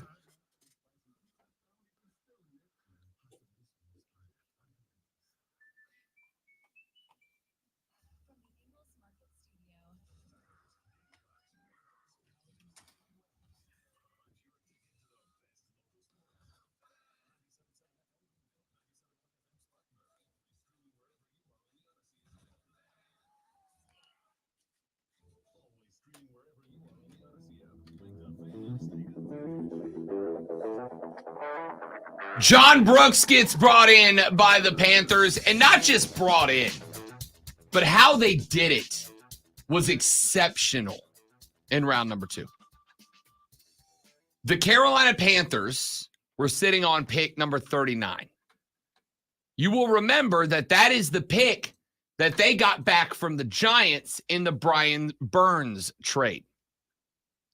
They dropped back to the 52nd overall pick in the second round in a trade with the LA Rams. The LA Rams would utilize that pick at 39 to get Braden Fisk, the defensive tackle out of Florida State. I actually really like that pick, but we'll keep it focused on Carolina for now. The swap allowed the Panthers to pick up an extra 5th round pick this year, as well as a 2025 second round pick. They would go on to turn that 5th round pick into Chau Smith Wade out of Washington State after another move. Anyway, they traded back a great one to 52 and got the number 1 running back on the board with that pick. That's brilliant. Were you surprised though that they went running back? I was a little shocked. I thought they would go lineman there, or maybe some defense, and then when they went running back, I was like, okay. I'm not surprised because of who the running back is. John Brooks out of Texas. That was the number one guy on the board. And let's be clear, this was not a great year for running backs in the draft. I don't know that we will ever have a great year for running backs in the draft again. The valuation of running backs in the National Football League just doesn't exist. Every couple years, you get that one guy that stands out so much in college football that he finds his way into the first round. I think you'll have a good year for running back. I just don't know that we'll have a good year for running backs anymore moving forward. John Brooks is an interesting pick. Chuba Hubbard, career year last year, but this is the last year of his rookie contract. He's going to want the bag. Most NFL teams have gotten very hesitant to give him the bag, to give any running back the bag. Miles Sanders, I think it's fair to say at this point, has been a disappointment in Carolina. You gave him a lot of money coming off his Super Bowl year with the Eagles. A lot of folks, myself included, kind of thought that he helped carry that Eagles team to that Super Bowl. And it turns out maybe, perhaps, just a little tiny bit, we might have misjudged that. So you had to, I think, find a spot. And the deeper you go back in the draft, obviously, the less likely you're going to find that guy, at least that guy who can step in as a rook and get the job done. So why John Brooks? John Brooks suffered a clean ACL tear in November. And that scared a lot of people off. I am sure that is part of the reason that he was available as late as he was for Carolina. ACL tears in running backs are not a bruised ankle. That's not a boo-boo. That's an injury. That's a bad injury. However, before that injury, Brooks was playing epic football at Texas. I mean, epic football at Texas. Much better chance for Texas in the playoffs if John Brooks was available at that point. I have seen comparisons to Jamal Charles when he was playing his ball at Texas. Lonzo, you might remember a little bit about Jamal Charles. He was pretty good. He was pretty good. Without a doubt. He was very good. Without a doubt. By the way, I wasn't making fun when I first did that because there's controversy, people making fun of him talking. I was actually stuttering. There's controversy because he did one of Kansas City's picks and he has speech impediment, and there were some people online making fun of him because that's what people online do. Yeah, I got to tell you, I got real quick. I got real close to deleting the internet this weekend. I had enough. Speaking of, we're going to talk about that in a few minutes. In a sports way, stay tuned. I'll just tell you that I had a clip this morning that I had to get the Lonzo seal of approval that it had been censored good enough. So we'll talk about that in a minute. And it required a little tweaking because it did. I felt uncomfortable with one part. So we changed it up. Anyway, Brooks, I'm going to call the shot now, and I don't think I'm going out on any particularly thin branch to do it. John Brooks is going to have PT in his rookie year. He's going to get PT his rookie year. He is going to compete. He's going to be better than at least the Miles Sanders that we saw last year. He'll be better than that guy. He'll compete for carries with Chuba Hubbard. Here's the thing. Because you have those guys on the depth chart right now, you don't need to rush John Brooks. You can let John Brooks get as close to 100% as his body will allow him to be coming off that ACL surgery. It absolutely is a concern. But if the best running back on the board falls back to you and you can trade back, by the way, you got next year's second rounder back. Remember, next year's second rounder was the last pick that was still wrapped up in that Chicago trade to get Bryce Young. So now you've got BY, you got your second rounder back for next year, and you've got a potential future running back in the draft that you got by moving back for him. I love this kid. Again, injury concerns are real. Injury concerns are not something to sneeze at here. A torn ACL is not something that you just rub some dirt on it. But this is also a running back of the future type thing because they don't have to rush him in theory this year. Correct. So they can make sure that the leg is good and ready to go by next year. Or at least late in the season. Absolutely. This is a guy that had 238 collegiate carries to his name. So there is all the tread left on the tires. He has barely been used. And that number would have been dramatically higher if it wasn't for the ACL injury this year. This is a guy that, as an off-tackle runner, is going to be unbelievable. He is a spark plug, man. He is 0 to 60 in a second. He's unbelievable. He has phenomenal awareness. When I say awareness in a running back, what am I talking about? Takes a step towards the line, eyes go to the back of the numbers of the offensive lineman, and he reads the lanes very, very quickly. This is an impact of the ACL, but before he got hurt, very quick feet, very good footwork. If that hole collapsed on him, once he saw wherever the hole opened up, bang, he's through it. Quick plant, quick shuffle, very quick feet. He has got phenomenal spatial awareness. You're not going to sneak up and tackle this guy in the backfield. You're not going to bring an offside, outside blitzer and catch him waiting for the hole to open up. He sees you before you are there, and he responds to it. He does not overcook when he's running the football. What I mean by that is, you hear the expression all the time, don't dance, run the ball. If you've ever watched a football movie that the running back features in, you hear a coach say, stop dancing and run. You don't have to say that to John Brooks.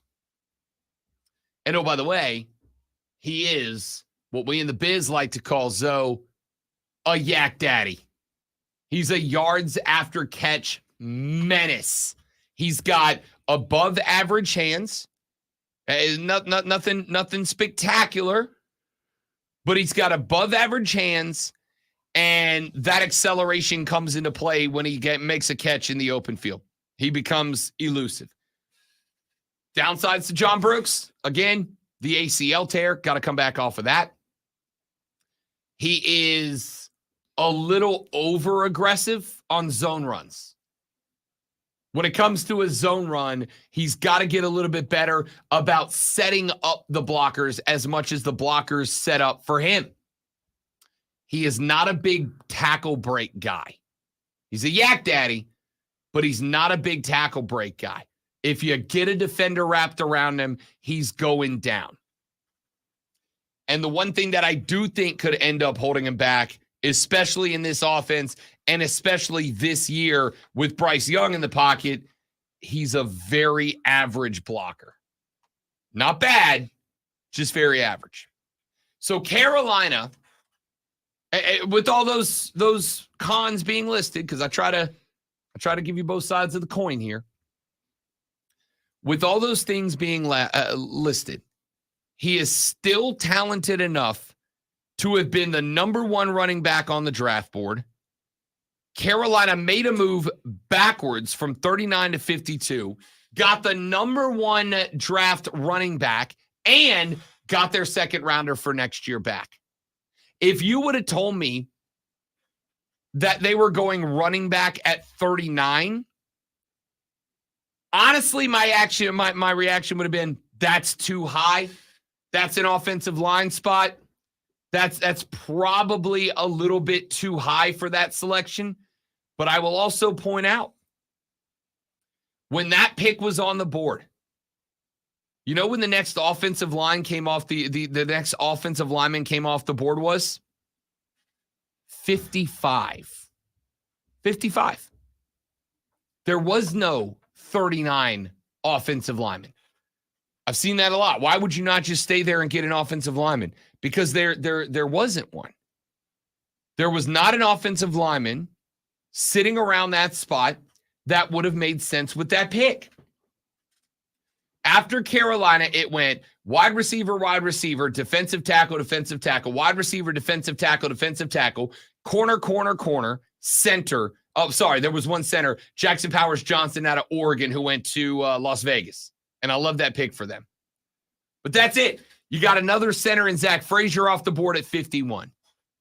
So 2 offensive linemen, and they both came off the board in the mid 40s and late 50s.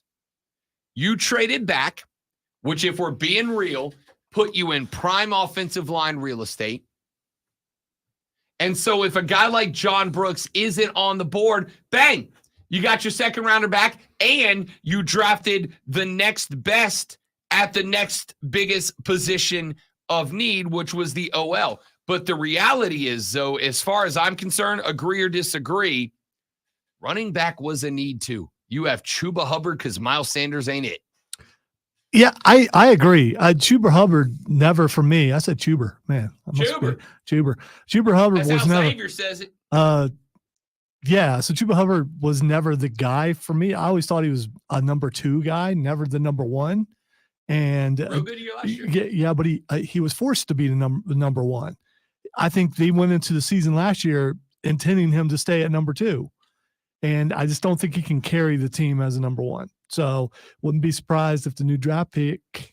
What is wrong with me? I don't know. Yeah, the new You draft listen to pick. too many Xavier quotes. It must have got to me. Jeez. Oh no, man! I woke up ready, man. I got a call right after I got drafted. They was coming to pick me up at 9:30 in the morning. I told them I'm gonna be ready. My turrets are going nuts today. Can I tell you? I just had a thought. Great one.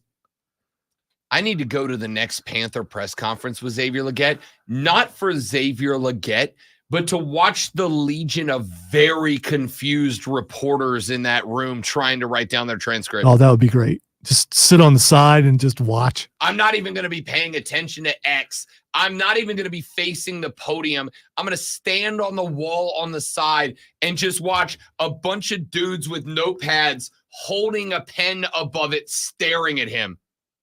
What? Huh. What?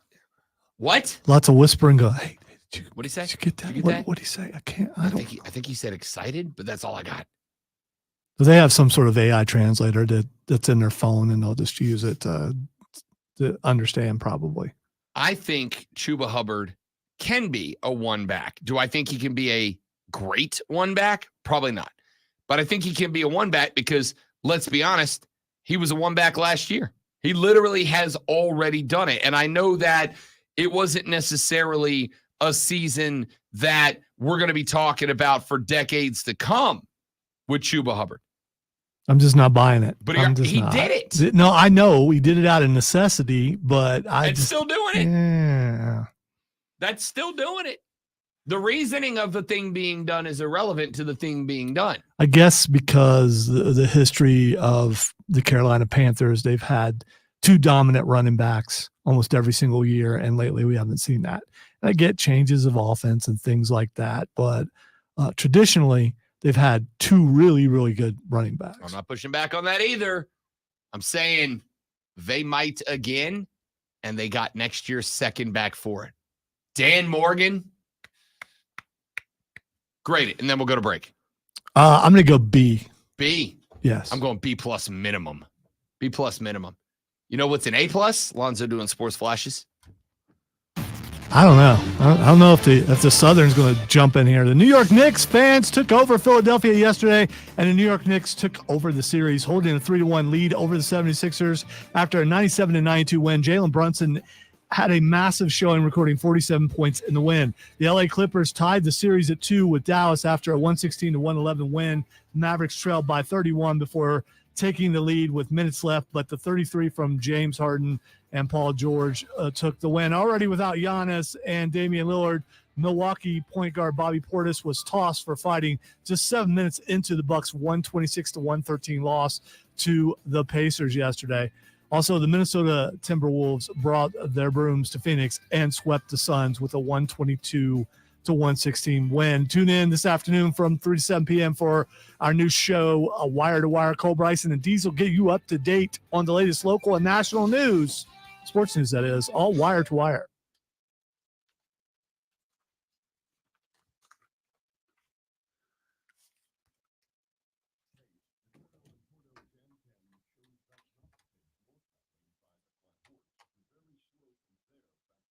white horse.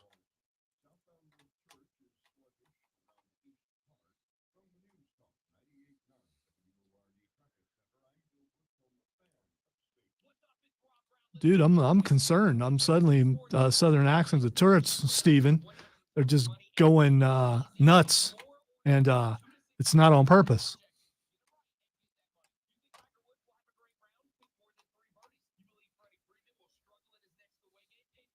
I hope that thing isn't about to happen like happens to some people where suddenly their accent just completely changes. If mine changes, that's what it's going to do. So, no doubt.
Raven had to pay a bunch of money last week to get her car fixed, and now she was on her way to work and got a flat tire.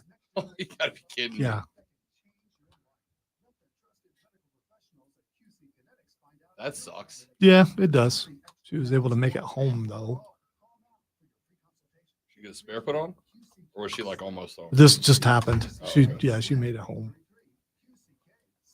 I'm Kareem Abdul-Jabbar. I learned about atrial fibrillation the hard way. My symptoms would come and go. Shortness of breath, fatigue. I kept going. Then I got so lightheaded, I couldn't. My doctor said I have AFib, so I'm about 5 times more likely to have a stroke. Other symptoms, irregular heartbeat, heart racing, chest pain can come and go, but the risk of stroke stays. If you have symptoms, tell a doctor. Yeah, I had to laugh the other day, Trey, because LaMelo Ball said he's considering ankle braces next year. I'm like, dude, if I was you, I would live in ankle braces. I wouldn't take them off the shower if I was you, broski. How much does it affect his mobility, though? Of course, having hurt ankles probably affects it a I'll lot tell you what's worse. impacting his damn career. Yeah.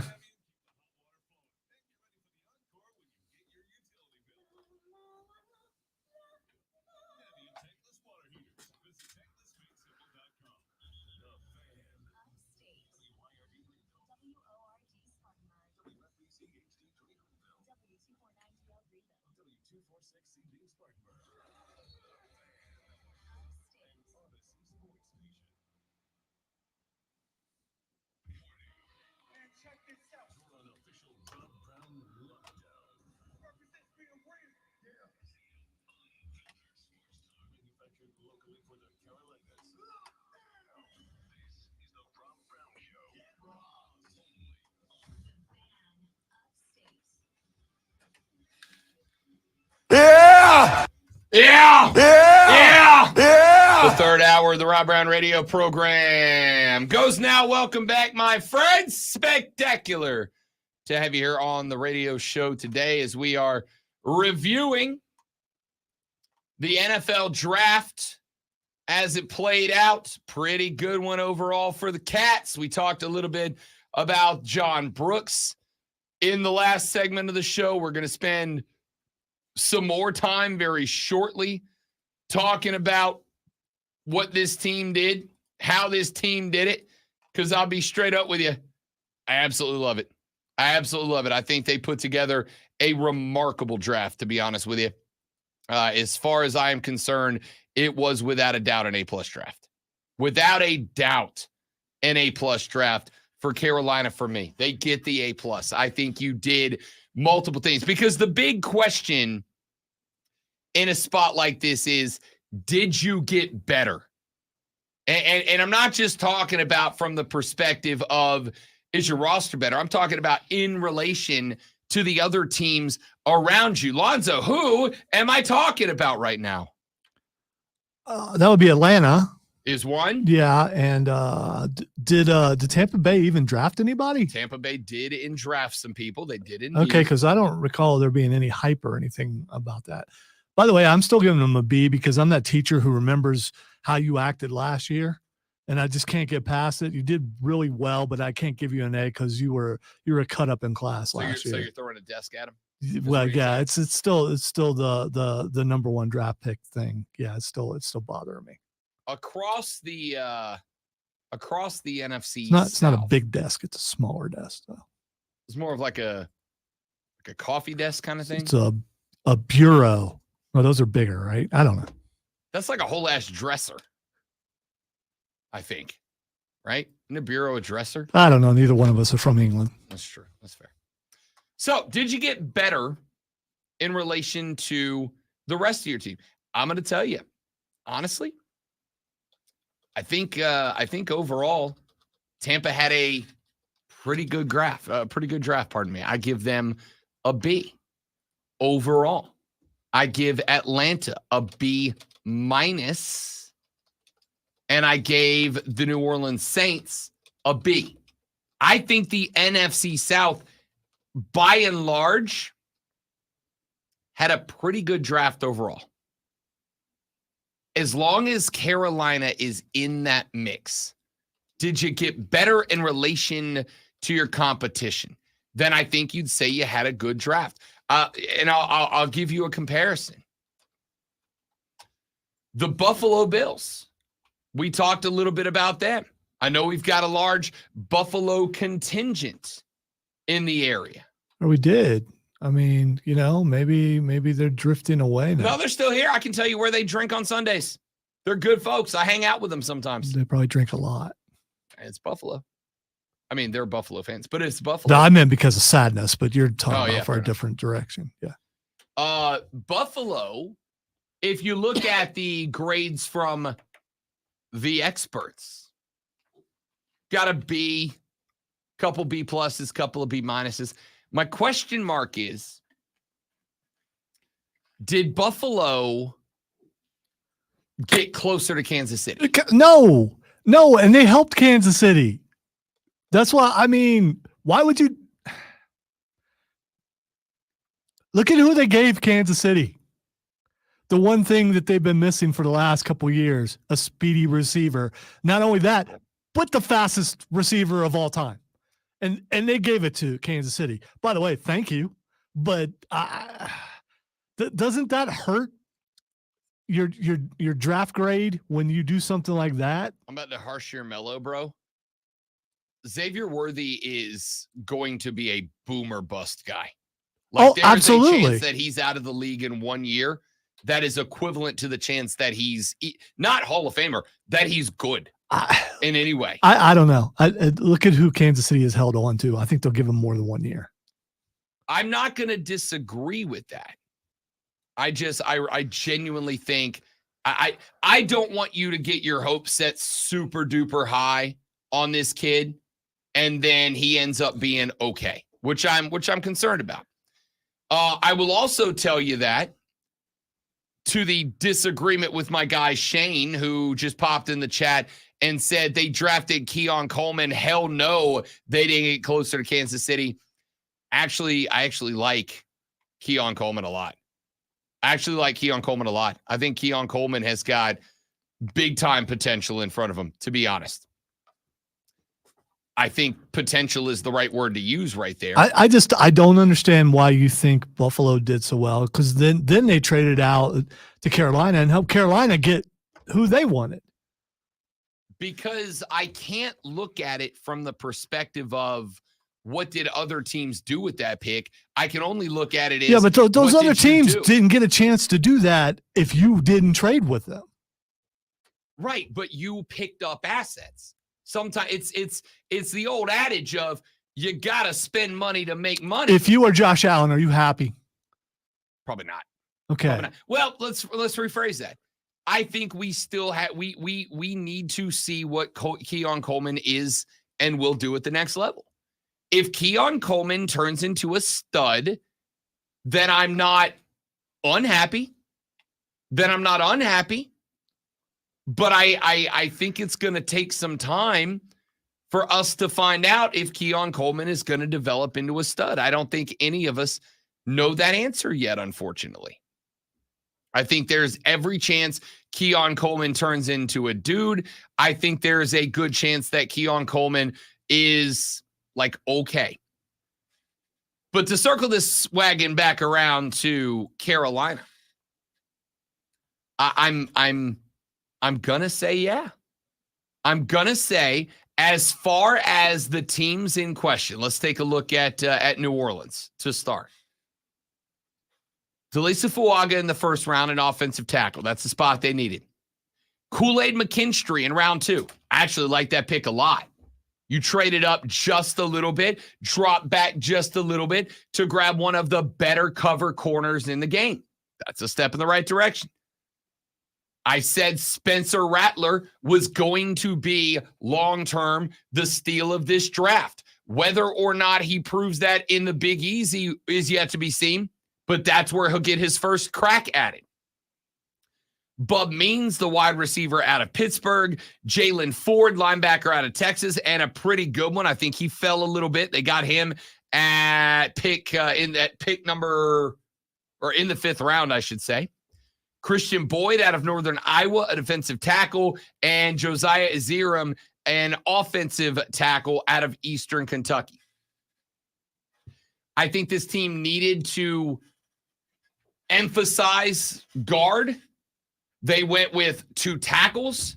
I am absolutely concerned about that. That's why the Saints aren't catching anything better than a B- from me. But they got their tackles, they got their defensive tackles, they got their quarterback, and they got their wide receiver. So let's talk about Atlanta for just a minute. I gave you my defense of the Michael Penix Jr. selection last week. If you missed it, screw it, I'll give it again. Because I gave it Saturday at the Triumph tailgate. I gave it Sunday, hilariously enough. Had a gentleman, Todd? Tim? I gardened for like 6 hours yesterday, dude. Is that what you're going with? Yeah. Is that like, yeah, okay. Yeah. I gardened for like 6 hours yesterday. I get a pass on this one. Tim and Todd. So Todd and or Tim, you have my most humble of apologies. Anyway, he came up to me. We chatted for a couple of minutes, and he was like, Rob, I'm a Falcons fan. I despise this pick. And my reaction was, you should not. You should not despise this pick. Let me tell you why I actually really like this pick. Here's my defense of the Michael Penix Jr. selection, to the chagrin, the shock, the horror of very many of you. The reason I defended this pick is multifold. Kirk Cousins is going to be 36 years old the next time that he takes to a football field. Last year, as we have mentioned multiple times, there were just a few quarterbacks in the league who were 36 years old. None of them finished the season, with the exception, and Cody Decker did correct me, great one, because I forgot about Super Joe Flacco. But Flacco didn't come in until very late in the season, and when it got to be playoff time, hey, anybody remember how Joe Flacco's team did in the playoffs? Not real great, Bob. Not real great at all. So you had 4 quarterbacks over the age of 36 that were starting quarterbacks last year. 2 of them got benched. 2 of them snapped their Achilles. 1 of them came in very late in the season, led his teams to the playoffs, and then stank it up when he did. 36, I'm not going to sit here and say is some ancient number that it can't be done, because it has been done. What I am going to say is 36 is possible if you are Drew Brees. 36 is possible if you are Tom Brady. 36 is possible if you are on a very, very short list of dudes. There's not very many guys that are making it to 36. All right. So how long does this list have to be before it's no longer a short list? Do you have a number in mind? More than 0 of 4 opening day starters making it to anywhere close to the end of the season. All time, I don't want to say all time because it was obviously very different back in the day, as the kids call Well, it. what Atlanta did is they created a quarterback controversy where there was none. They caused a guy who they paid a bunch of money to come in to second guess everything that they're doing there. This is the potential for a major train wreck, and it could have been avoided. I don't understand why you think 2 men can't work together. We're doing it right now. Yeah, we're not making eye contact, though. It's also true. It is kind of weird. 2 dudes can work together. And when 2 dudes work together, you usually get some pretty good stuff out of the deal if they're on the same page. Michael Penix Jr. said he called up Kirk Cousins after the draft. They won. And they had a, quote, very good conversation, as he described it. I don't blame Kirk Cousins for being shocked. I also do need Kirk Cousins to be a damn professional. You're a professional. Act like it. By the way, he is. There's some other guys who would have did a whole lot more than what he did. He just basically said he was disappointed. You're gonna have to get over it, bro. That's football. That's how this works. At some point, you end up in a spot where somebody younger and better than looking than you comes and takes over your job. I don't know about better looking then, but I will say this: Kirk Cousins can go, yeah, all right, but I make money everywhere I go. Sure. Doesn't win anything, but he makes money. We'll see if Penix has the money career that Kirk Cousins You're absolutely right. But here's the thing. Do you know what other quarterbacks we can say that about in the first round of the NFL draft? Literally all of them. That's why it's a draft and not a guarantee. So you get a guy who's young. You get him on a contract that is cheap. You get him on a contract that is cheap with a 5th-year option on it. And you get him in a year where, let's call a spade, your aging quarterback probably can't be relied upon forever. That's just not how it works. So I actually like that pick. I actually like that pick a lot. Ruke Orhorhoro comes out of Clemson and heads there, the defensive tackle. You had less trouble than the people who were announcing his pick did. I did hear that. It's pretty good. It's pretty good. I love the commentators after he got picked just referring to him as Rook for the rest of the time, right? Braylon Trice, edge rusher from Washington. Brandon Dorius, defensive tackle from Oregon. J.D. Bertrand, linebacker from Notre Dame. Jace McClellan, running back from Alabama. Casey Washington, wide receiver, Illinois. And Zion Logue, defensive tackle from Georgia. It's a good class, but it's not great. All they did was stock up the defensive front 7 and not with a lot of guys that really jumped off the page at me. And that's the interesting thing. So do I think Carolina had a better draft than Atlanta? I'm going to say yes, because I think you addressed more needs. Did they have a better draft than New Orleans, who we talked about just a minute ago? I am going to say pretty much even to me. I'm going to say it's an even draft. I think New Orleans addressed all but one of their needs, which was guard, but they addressed both tackles, not one, which I think was a smart play. You ended up with a shutdown corner in Kool-Aid McKinstry, and you ended up with, like I said, the steal of the draft and your QBF, maybe, in Spencer Rattler in the 5th. So the only team that we have not discussed, no, that's not true. We talked about Tampa, we talked about Atlanta, we talked about New Orleans. Lonzo, did anybody of those 4 teams in the NFC South leave any of the other 4 teams in the South in the back pocket? No, and the whole time you were talking, I'm thinking, okay, so everything's still even. Yeah. To a degree, although the Panthers took a major step back last year.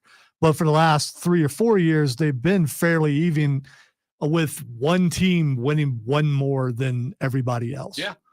Shocker. It's going to happen again this year.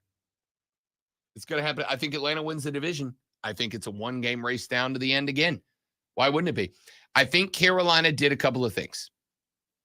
I think Carolina addressed the majority, not all, but I think they addressed the majority of their needs. I would have liked to have found a center somewhere. I think free agency, getting a center becomes wildly important. I would have liked them to address the edge rusher.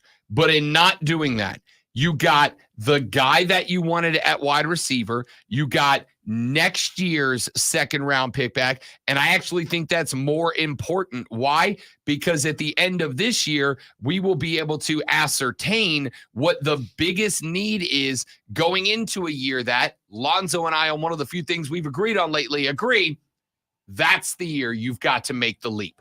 That's the year you've got to show you're competitive. So a second rounder next year means you can immediately address one of the last couple of needs you need to clean up. You got a running back to partner with Chuba Hubbard without having to pay Miles Sanders anymore going forward. You got your tight end in Jatavion Sanders, who I love out of Texas, by the way, a very quick tight end. I don't think anybody in this division separated themselves from anybody else. And as far as I'm concerned, based on the last few years of the Panthers, that's about the best you could ask for, wasn't it? Nice job, Dan Morgan. Back after this on the Rob Brown Show on the Fan Upstate.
Without the ones like you who work tirelessly to keep things running, everything would suddenly stop. Hospitals, factories, schools, and power plants, they all depend on you. No matter the weather, emergency, or time of day, you're the ones. I will do Christopher. I will do that after the show because I always have to pull air checks. So okay. So I will try it then. Why? People having problems? Yes, so if you're connected to the local network, wired network, you can get to it just fine, but the VPN was not set up to allow remote traffic. It is now, but I just want to make sure that it works before it's on the open. But the weird thing is, it always works for me. I don't know if it's some like other permission that I have, so it doesn't matter what computer I log into. It's going to work for me. So I need somebody with a different account to test it. But after you got a minute and a half. Let's go. Okay. You're right back, guys.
All right, dudes and dudettes, we're back. Why did Bradley Bozeman fall off so bad last year? I don't know. And I don't think I don't want to run into this year. I think we're putting too many chips on Austin Corbett to be good and or healthy.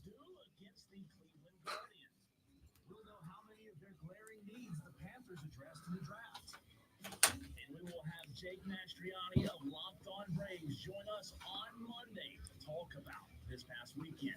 Diesel and Cole Bryson really bring it on wire to wire. Bring it on and leave it on. 3-7 on the Fan Upstate.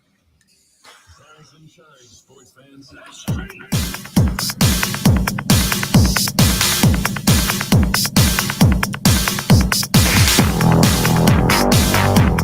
The Rob Brown Show continues, ladies and gentlemen. Welcome back. It is the Fan Upstate. Rob and the great one Lonzo with you on a lovely Upstate Monday morning. Be a part of the show.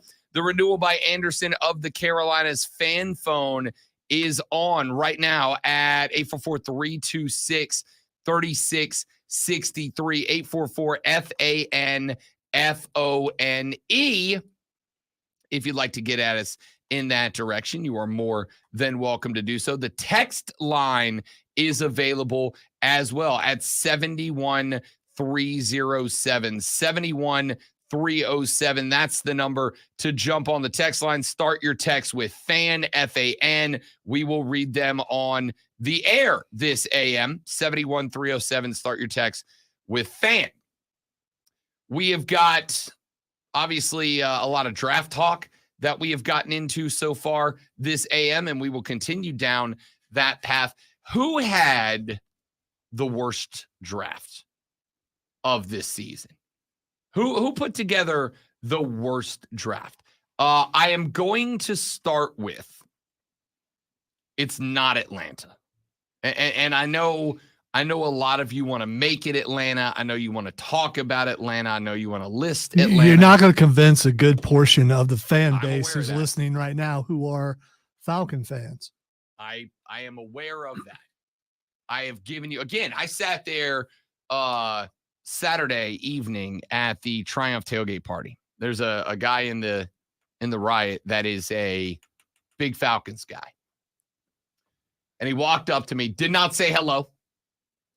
Just walked up and went, "What is wrong with us?" By the way, you don't have to say hello because you see us and you talk to us all the time. So you feel like you already know us. Do you think there has to be a greeting? Hi, my name is Joe. I listen to you on the air. I have a question for you if you have time. Do you have time? Good. Let me ask you the question that I have for you.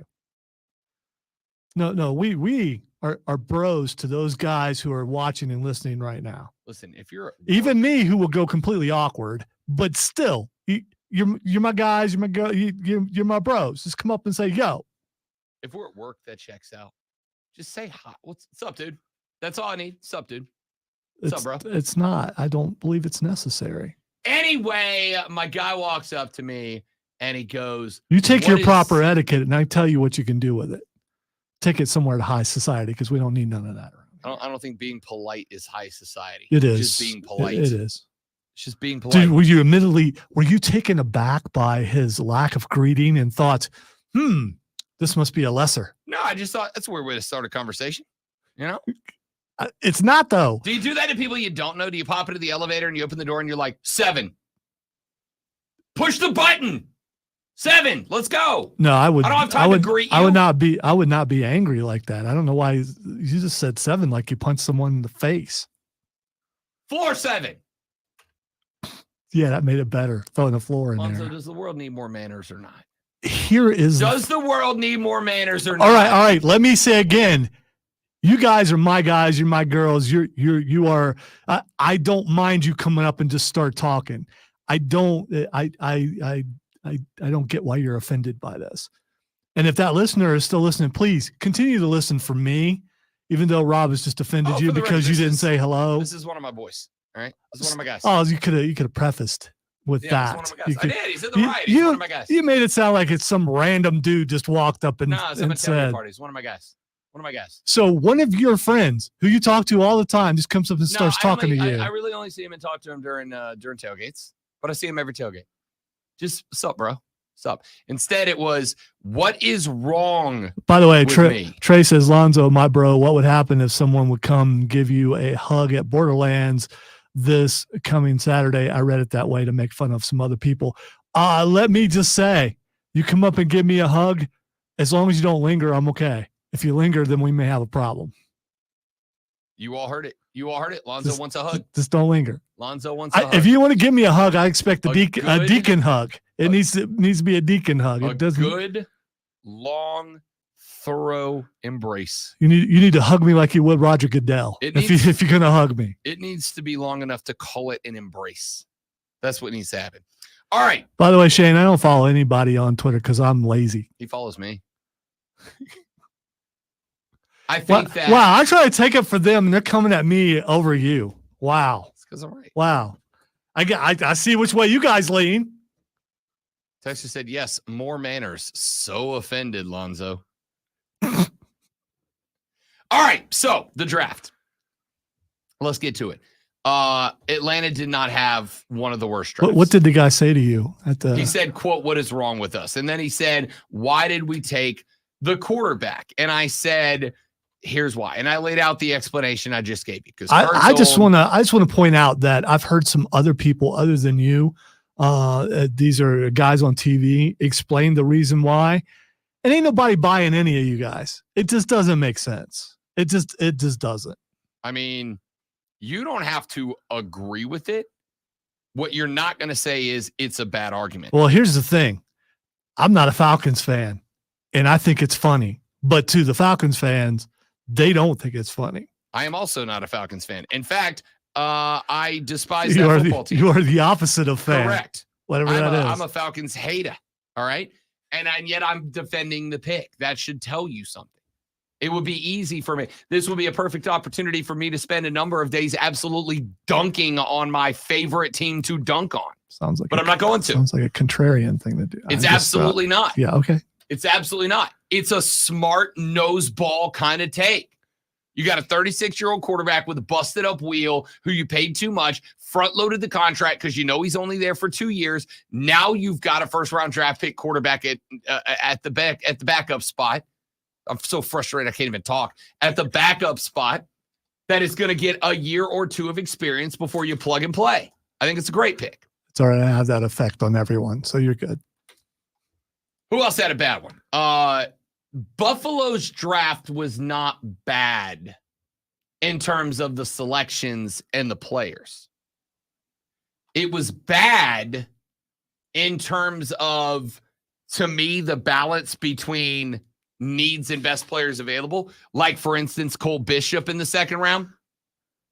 Filled a need, and yet there were probably about 15 other defensive players at other spots who were better than Cole Bishop on the board still. Meh, I don't love it. I asked the question earlier. Did Buffalo get closer to Kansas City? And the answer is a resounding absolutely not. They absolutely did not. I think that the Cleveland Browns had a crap draft. They got Jamari Thrash, who I like, don't love, like, developmental project. They went with Zach Zinter, their third round pick. You will remember Zach Zinter for two reasons. Number one, he's the guy that channeled Ric Flair when Michigan was going through the controversy. And he's like, yo, if we're going to be the bad guy, I'm going to be the bad guy. Woo! And went full Flair on it, which I appreciated greatly. He went Oppo Harbaugh on that. You will also remember him as the guy whose legs snapped in half during the season last year. Ow. Yeah, big ouch. Now, the good news is, if there is a team in the NFL over the years that has done a good a job as any developing interior offensive lineman, it is without a doubt the Cleveland Browns. The bad news is this dude's leg was in worse shape than John Brooks, and that concerns me a lot. You will also remember the Browns did not have a first-round pick because they have Deshaun ain't done a damn thing Watson on that team. Well, he's done a lot of things, just not on the football field. Yep. This was the most okayest draft. I'm not going to say ever, but pretty Pretty close to it. At least It was very meh. they were the worst draft in that division for sure. I would agree with that. Dallas catches the L from me. Wait. They're all in. That's what it's. I mean, you The know. only thing they're in is trouble at this point. They did, by the way. I don't know if you saw this. In fact, we probably should have. I'm sorry.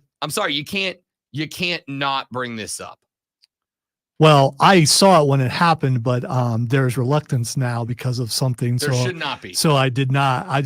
In all honesty, that's why I did. I did that all honesty thing as if I lie all the time, but I didn't because of that. There was reluctance. You were on a roll, didn't know what to do, so I let it go. And here's the other thing. Reason why I let it go. You're talking about Ezekiel Elliott coming back to Dallas Cowboys. Where did he even play last year? New England. Did he? Yes. Did he really? Yes. Because I don't remember. And he was there. Right. So in this case, is that breaking news? Yeah, I'd say so. And I don't think it was. I'd say so. I'd say you brought back a veteran. And he's a running back. Buckeye guy, so you think it's a Buckeye guy. So no, it's not.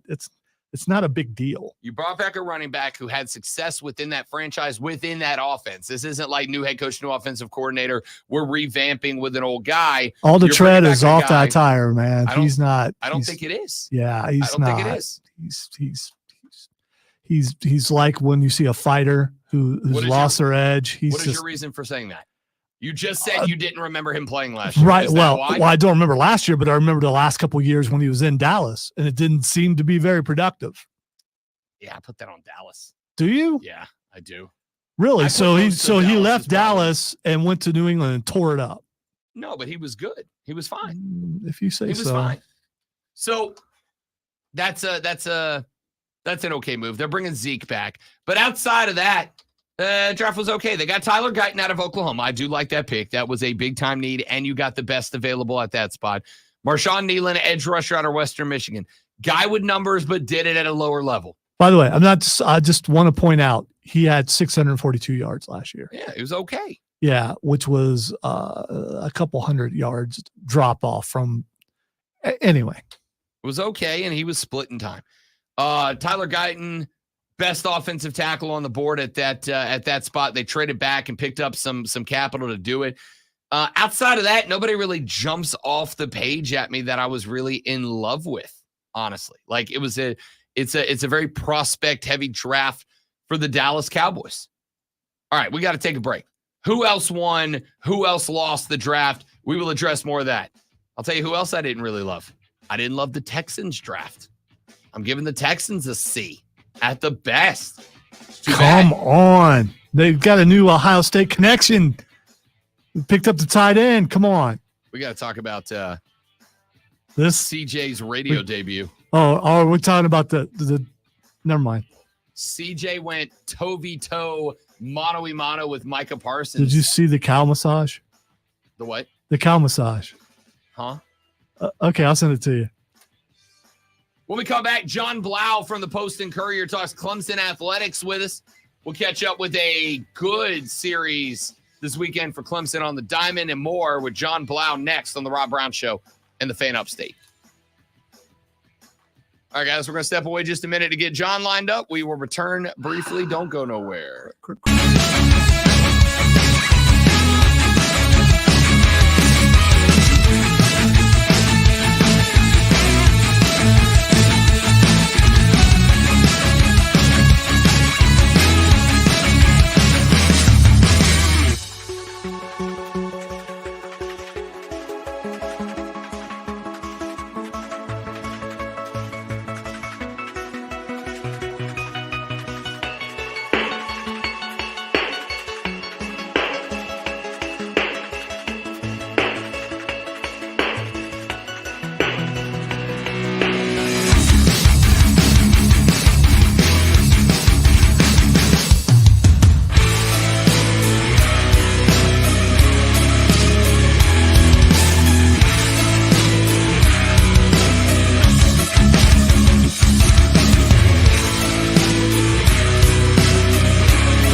The Rob Brown Show continues. It is the Fan Upstate. Welcome back. Rob and Lonzo with you here on a lovely Upstate Monday morning. To the phone lines we go, as we do every week at this time, to talk to a young man who covers the Clemson Tiger athletic department for the Post and Courier. He is John Blau joining us here on the show. John, good morning, big dog. How we feeling, brother? I'm good. How are you, Rob? Doing very well. Thank you very much, man. Glad to have you back on. Let's start with the Diamond, bud. Last Tuesday, Clemson on the road taking on Georgia. They had an instant classic with that team. Last year that went extra innings. They did it again this year. A 15-inning game. Clemson comes up on the wrong end of that one. 4-3 is your final. Talk to me a little bit about that game, because unfortunately, it being late into the evening and me being having to get up unreasonably early on weekdays, John Blau, did not get to catch the end of it. Walk me through that game, because we're talking a game where there were guys like Blake Wright and that had 7 at-bats in this contest. Yeah, I mean, and actually, the deciding factor is what happened earlier in the game. It should have been 4-2 going into the last inning. Jaron Purify had a home run in the early innings that was called foul, that was clearly fair. If you see the replays of it, and they actually replayed it during the game, and still called it foul. I have no idea why. And so it ends up getting tied up 3-3 in the 9th inning when it should have been 4-3. So Clemson should have won that game 4-3. It ends up, like you said, going 15 innings, and Georgia eventually gets the run across that it needs. That's just a tough result. Obviously, again, that's a very good Georgia team. Condon's one of the best players in college baseball. To actually kind of, work around him the way they did in terms of Barry Bonds style, intentional walking him multiple times and still being able to hold. I think Georgia was the number 12 run scoring offense in college baseball to 3 runs in 9 innings. That's very impressive. And so that's a game that they look back on and say they should have won. Again, fluky thing, home run that wasn't called a home run. But at the end of the day, I don't think you feel too bad about that one, other than you lost a lot of sleep because it went really late into the night. And obviously then you have to go play an ACC series on the road. And let's talk about that, because they did have to go to Louisville, Kentucky, and end up winning that series 12-11, 6-7, an L in the middle in the Saturday game, but then got the second one back 17-7 in a mercy rule game. What was the difference between the 2 wins with 12 and 17 runs and the L in the middle on Saturday with just the 6? I don't know. It was just more run scoring, obviously, but I just think they played pissed off in that Sunday game. Dylan Hoy, obviously the bullpen, maybe I can pinpoint that on Saturday, not be able to hold them down, but Dylan Hoy for Louisville had a leadoff homer in the 7th and came around the bags and trash talked absolutely everyone on Clemson's team, and they end up scoring 2 more runs on another home run and then tie it up and then inevitably take the lead to the next inning. I forget if it was the 8th or the 9th, but they end up winning the game 7-6. And I think Clemson was just really, really pissed off in terms of how that happened. They kind of showed it with their bats. 5 straight hits in the first inning, 2 doubles with RBIs, a 2-run homer, up 4-0. By the time you get to the 4th inning, every single batter in Clemson's order had a hit. They had 13 hits total at that point.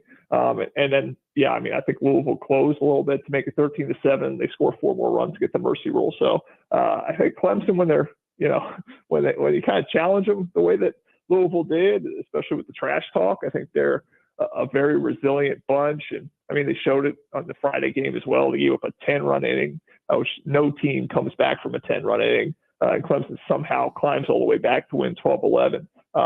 They're just a very resilient bunch. They're a very tough bunch. And, when you kind of get at them the way that Louisville did, they respond and obviously win that series, which is huge, because they only have 1 ACC series loss all year. That was NC State. Now they've won 2 in a row. So they're kind of getting back on track now.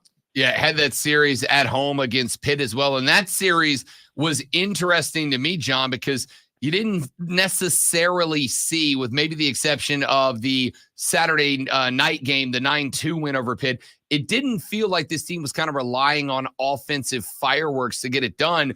It even though the score line doesn't look as impressive as some of the other wins did, it also felt like pretty good all-around baseball. Like that loss to SC Upstate a couple of weeks ago, and then back it up with the NC State loss. Almost felt like it turned a corner, which is a weird thing to say about a team that's been hanging out inside the top 5 all year long.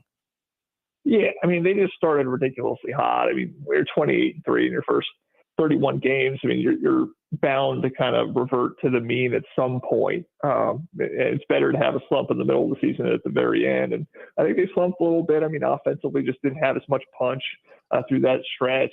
And it hurt a little bit more when you didn't have Tristan Smith, who was dealing with an ankle injury. He's been a little rough since he came back. And actually, this past series, they gave Aiden Canuck, the freshman, a sit just because he's already pitched 59 innings and he's going to be fresh towards the end of the season. So they needed those bats to kind of get going, so they're not relying so heavily on their pitching staff. And again, to see them do what they did. Again, nobody gets mauled by a 10-run inning and comes back and win. To do that on Friday and then to come back and mercy rule team, I think it shows that kind of the offense is starting to turn a corner a bit. Cam Canarella starting to hit the ball really well again. Jacob Hinderleiter and Alden Mathis have kind of gone to the top of that lineup and actually really done some really good things. It seems like they're kind of rounding out offensively, and they need that hitting right now because pitching is kind of needing to kind of recover a little bit. I'm looking up and down the rankings, and obviously we're waiting for the next round to update here. But going into this weekend, John, the top 4 spots were all held by Southeastern Conference programs: A&M, Arkansas, Tennessee, and Kentucky. But rounding out the bottom half of the top 10, Clemson, Duke, Wake Forest, and Florida State. So 4 SEC and 4 ACC teams. And of course, there's a few more scattered: North Carolina, South Carolina, across the rest of the top 25. Based on where we are now, and obviously we're still a handful of weeks away from regional, super regionals, etc. But based where we stand, is this a team that is built for the postseason, in your opinion? Yeah, I mean, if Tristan Smith, again, can kind of get going, I mean, he was their best pitcher coming into the point where he got hurt with that ankle injury. If he can get going a little bit, he's been a little rough in terms of his command and kind of being at his peak. If they can get him going, and then Aiden Canuck's been absolutely exceptional as a freshman, you keep him fresh, and he's actually able to be at his best in the postseason. You got the 1-2 punch that you need to be able to get through regional play. And again, offensively, I feel like they're really, really deep. And it hurt losing Will Taylor in that lineup for a month. We hope to have him back by the postseason. That might be a little bit much of an ask to ask a guy come back from a fractured wrist and be in full swing, but we'll see how he adds back to the lineup. But again, if grad transfers like Mathis and Hinderleiter and Obertop are hitting the way they're hitting right now, Canarella can kind of recover and get back to where he was at the beginning of the season. Then that's definitely a lineup that's got some punch in it too. So yeah, I absolutely think that they're well-rounded enough to win in the postseason. Just need to keep those bats going. Need to get kind of a couple of those arms kind of back where you want them to be. John Blau from the Post and Courier joins us every single Monday at this time to talk Clemson athletics. John, we're talking a little bit of draft in review this morning, handing out some best and worst today. One of my favorite drafts this year belonged to the Baltimore Ravens, and there's a couple of different reasons. I love the Tez Walker pickup, but one of the reasons they caught that was the selection of Nate Wiggins at 30. They add him to a very talented defensive backfield with guys like Marlon Humphrey back there. I personally, of all the guys that got drafted out of Clemson this year, I don't think Nate Wiggins could have been more set up for success at the next level. Yeah, I mean, Baltimore as an organization, you go back to the Ozzie Newsome days, it's just really great at identifying talent, especially on the defensive side of the ball. And so to get to an organization like that, to have a former teammate like Trenton Simpson on the same defense with him. It's a really good landing spot for him. And I think, Eric DeCosta, the GM, was even saying that Dabo Swinney was texting him throughout the draft saying, please take this guy. They heeded the call. They took Nate Wiggins. And obviously he dropped a little bit because, he's 173 pounds. It's very slight for a cornerback. Obviously can run that 4.28 40. So he's got the speed, but, teams probably maybe shied away because of the size and need to put on more weight and, some lack of discipline that they noticed in terms of either, being aggressive versus the run or some coverage stuff. But he's definitely got all the talent in the world. And if you trust any organization to identify and develop talent, it's the Baltimore Ravens. So, yeah, I think that's a really, really good landing spot for Wiggins, and we'll kind of see how his career unfolds there. I heard that story about Dabo texting Baltimore and going, this is your guy, get this kid. I love that. And I don't just love it from the standpoint of like Dabo standing up, looking out and trying to help out one of his guys. But on the flip side, and not to say that this would have been the motive, but I got to say it plays a part, John. Like, aren't those the kind of stories that point out to future players, to recruits, to transfer portal guys? Not only is Dabo going to try to develop you and get you ready to be a top 30 pick, but when it's that time, he's going to be out there campaigning for you. Like, I love this story because it's got to be attractive to any player with NFL dreams to have Dabo willing to be calling GMs on your behalf. Oh, yeah, absolutely. Yeah, I think if Dabo has any reputation on the recruiting trail, it's that he's absolutely loyal, maybe loyal beyond a fault. And again, everybody hits him in terms of the transfer portal and not wanting to recruit over his guys, but he says till graduation do us part. And when it comes to the draft, yeah, he's not parted from you yet. I mean, he wants to like get you where you want to go. It's absolutely a great kind of moment for recruits to see that he's going to be there at your draft party. He's going to be texting the organization for you. He's going to be throwing his weight around on your behalf. And that's absolutely, a huge thing for them. I know obviously they've been playing up the numbers this weekend now that Nick Saban is retired. Every single tweet from Clemson football is about, Dabo Swinney, the most draft picks, the most of everything, just because they've had a lot of success in getting guys to the NFL, maybe not as much as Alabama, but one of the top 2 or 3 schools in the country. And yeah, it's just another example of Dabo kind of doing his work, like you said, during the 3 or 4 years with the guys on campus, but then also kind of the back end trying to push them to the finish line. John, one more for you. I was going to bring up Will Shipley going to Philly because we had the conversation about Will last week, and I actually really like that spot. Philly's done a great job of utilizing those kind of hybrid backs the last couple of years. But the guy I think that maybe kind of fell into a gold mine is Tyler Davis getting selected by the Rams. This is a spot that has done a fantastic job of finding and developing defensive line and linebackers over the last couple of years. They have made all kinds of players very rich in that position.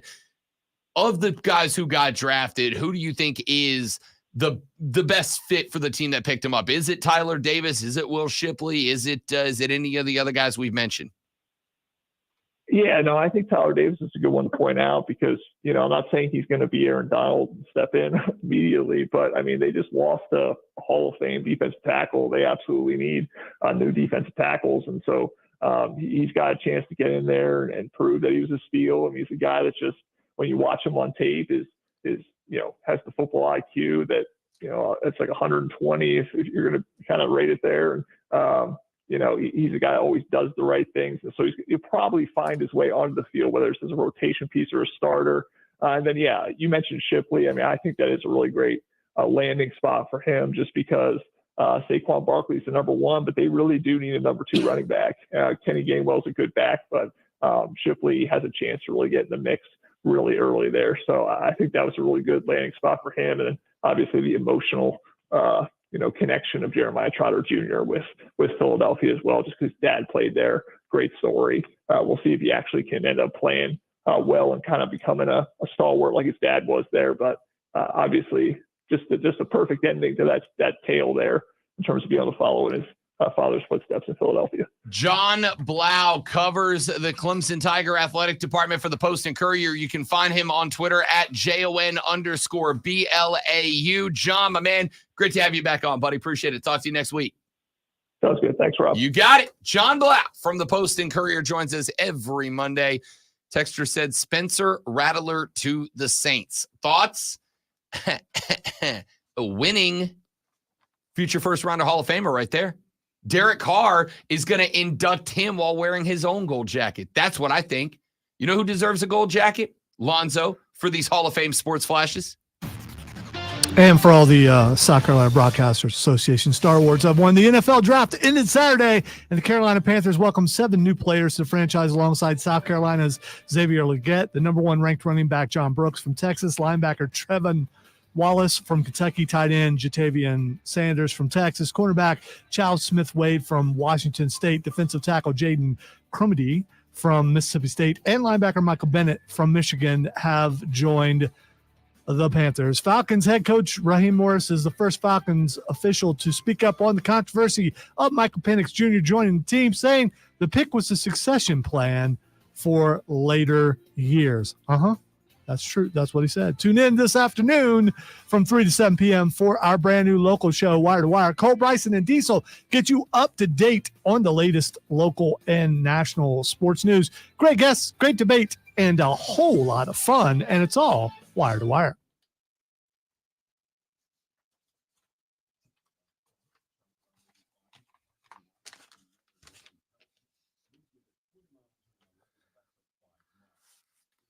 Hey, like that, Steven? Huh? Yeah.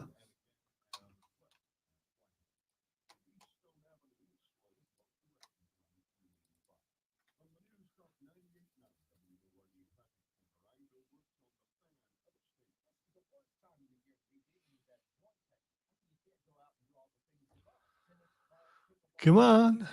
Do the thing. There it is. Thank you.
Did you see what I sent you on Twitter? Not the cow massage. I sent you something else. I'll get the cow massage thing. I was a little busy.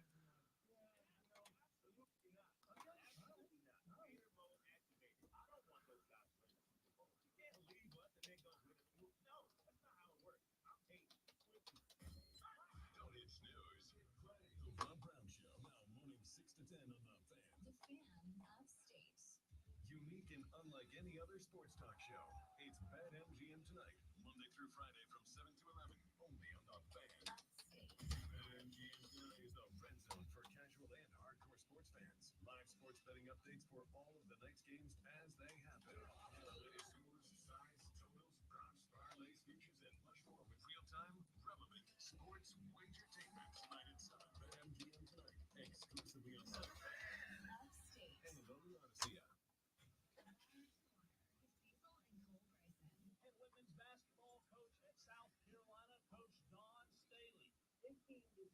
Spencer Rattler looks like the actor that would play Patrick Mahomes in a movie about Taylor Swift and Travis Kelce. Yeah, I saw that earlier.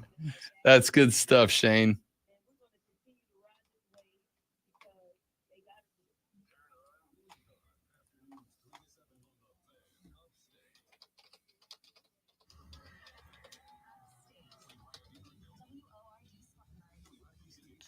All right, I found that video. I'm going to send it to you.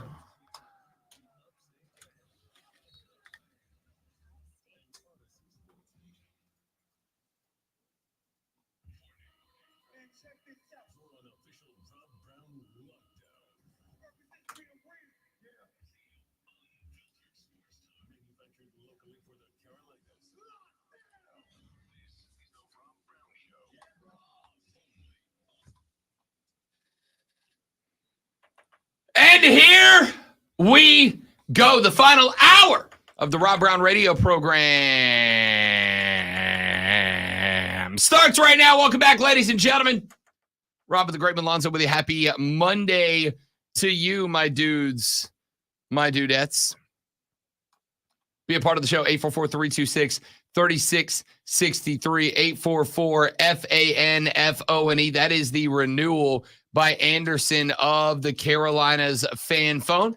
The text line is open at 71307, 71307. Start your text with FAN, F-A-N. We will read them on the air. 71307. Start your text with FAN, F-A-N, and we'll read them on the air. You can shoot us a tweet at The Rob Brown Show, at The Rob Brown Show, at Lonzo on Word, at Lonzo on Word. And, of course, everybody here at the station at The Fan Upstate. If you want to get at us in that direction, you're certainly welcome to do so as well. We've talked some draft grades. Thanks to John Blau from the Post and Courier for coming on board and talking some Clemson baseball with us just a few minutes ago as we move ever closer to the end of the season. Clemson, by the way, with that series win, did clench a spot in the ACC tournament. I can't imagine they're going to be anything but the 1 seed, but they are clinched. So we'll be jumping more and more into college baseball over the next few weeks. Before we do any of that, let's do this. I'm really excited my whole time, and I really trying to hold my tears in for real, man. I told my folks I wasn't going to crack. I was trying to be tough guy. But, man, I was really over excited. Oh, no, man. I woke up ready, man. I got a call right after I got drafted. They was coming to pick me up at 9:30 in the morning. I told them I'm going to be ready. That'll be great, man. I think he said something about come and buy some propane tanks. I'm pretty sure that's what he said. Holy crap, Lonzo, you're no longer Clemson Boomhauer. Oh, no, I still am that. You're no longer Clemson Boomhauer. Sorry, bud. Sorry, bud. I'm really excited my whole time, and I really trying to hold my tears in for real, man. I told my folks I wasn't going to crack. I was trying to be tough guy. But, man, I was really over excited. There you go, man. There you go, man. The internet, man. You're just going to point a click.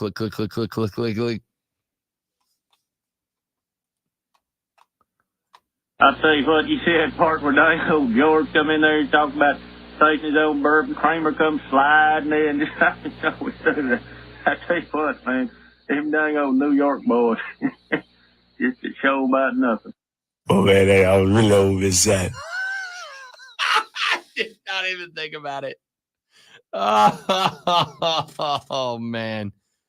It's so good, dude. It's so good. The sad part is some people actually understand Boomhauer better than they do Xavier Legette. So I grew up with relatives. Might as well have been Boomhauer. I got people saying, what the hell did he say? All right. I'm going to turn on the Xavier Legette translator for you here. Here's the first words he said as a Panther in his debut press conference. Oh, no, man. I woke up ready, man. I got a call right after I got drafted. They was coming to pick me up at 9:30 in the morning. I told them I'm going to be ready. What he said there was, I was real excited. The Carolina Panthers called me right after they drafted me. And they said, tomorrow, we're going to come pick you up at 9:30. I'm so excited. I told them I'm excited and I will be ready. Asked about the energy in the room the energy he felt when he got the call that he was going to be the pick. He said, I'm really excited my whole time, and I really trying to hold my tears in for real, man. I told my folks I wasn't going to crack out, try to be tough guy. But, man, I was really over excited. He said in that one that he was really trying to hold his tears in. He was trying his best not to cry. He told his parents he wasn't going to cry. He had to be the tough guy. But when the call came in, the tears flowed like rain. Could you really just, I mean, the last part. Oh, man, I was really over excited. I'm going to be honest. I got no idea. I don't know either. That's why I clipped that part. One more time. One more time. Oh, man, I was really over excited. Yeah, I got nothing. And I'm pretty good at this. All right. I got Xavier's in my family. Ooh, not that I want to do something that I used to do with Mark Ryan, but I need to find some Coach O, and we need to put some Leggett up against Coach O, and see who we get. I mean, they're going to go football, play with a wide receiver, and gonna pull him out wide, throw pressure on the quarterback, and go and drop him back in the pocket. Look out to the outside, throw to Xavier Leggett. Go Tigers. Oh, man, I was really over excited. Yeah, no, I thought the same thing. When they told me that I'll come on down the Baton Rouge, I thought the same thing. Where's the door? Go Tigers. Where's the door? My favorite thing he ever said. Oh, man.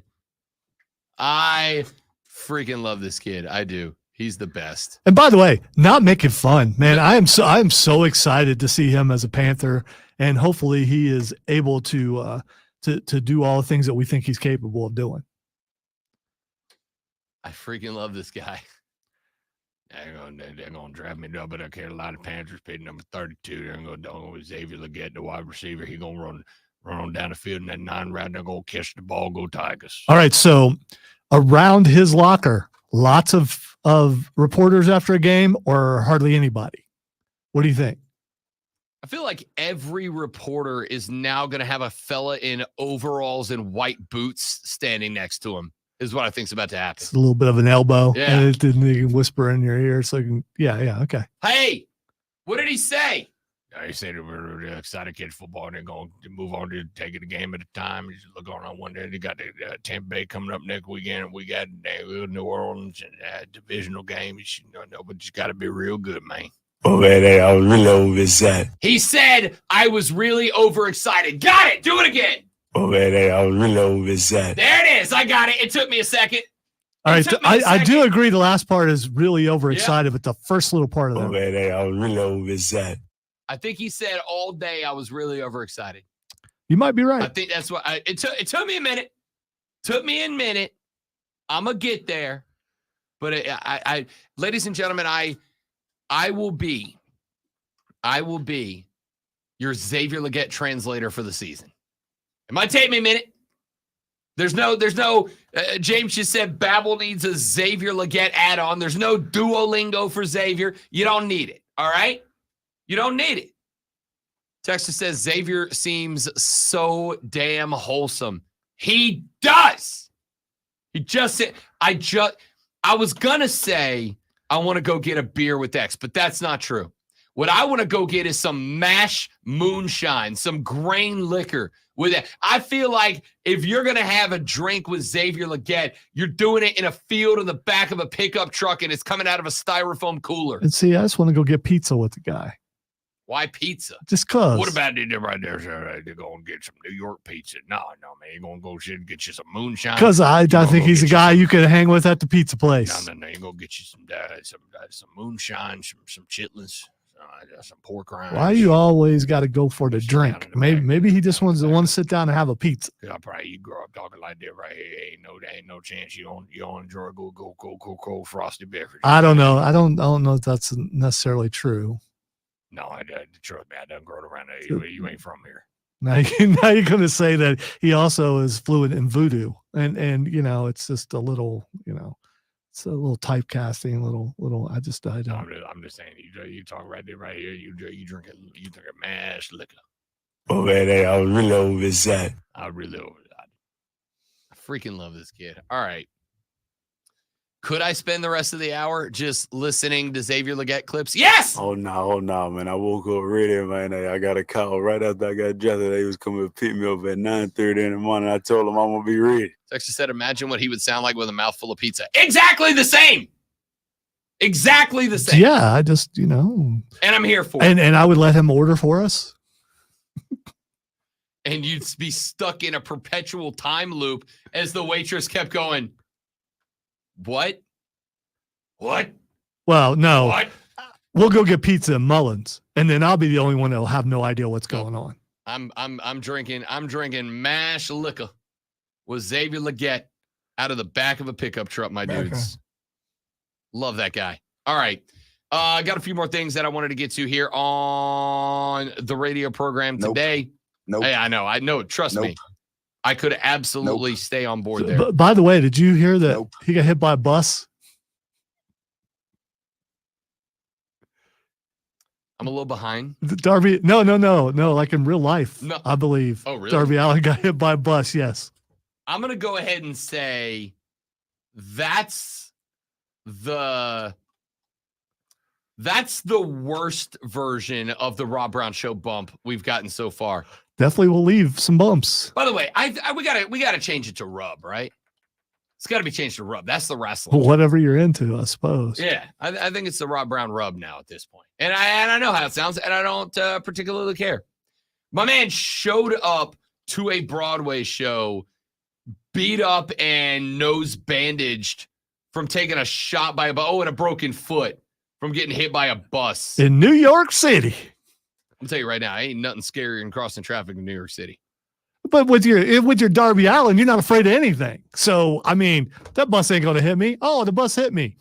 Hey, we're going to be like a minute late. Let's go. Oh, that's unreal. All right. Surprised you didn't know he got hit by a bus. I did My not know first he got thought hit by a was, bus. okay, how did he get it? Is like, oh, no, he really got hit by a bus.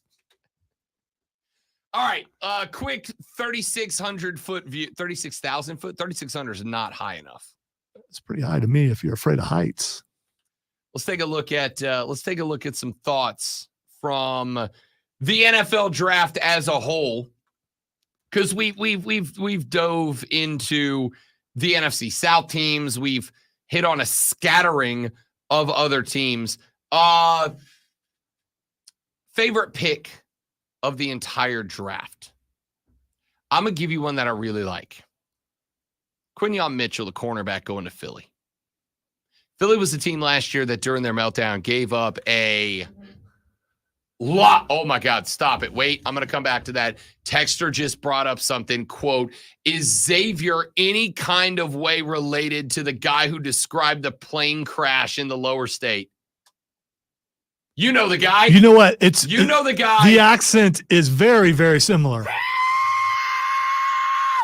I wish I wouldn't have deleted that audio.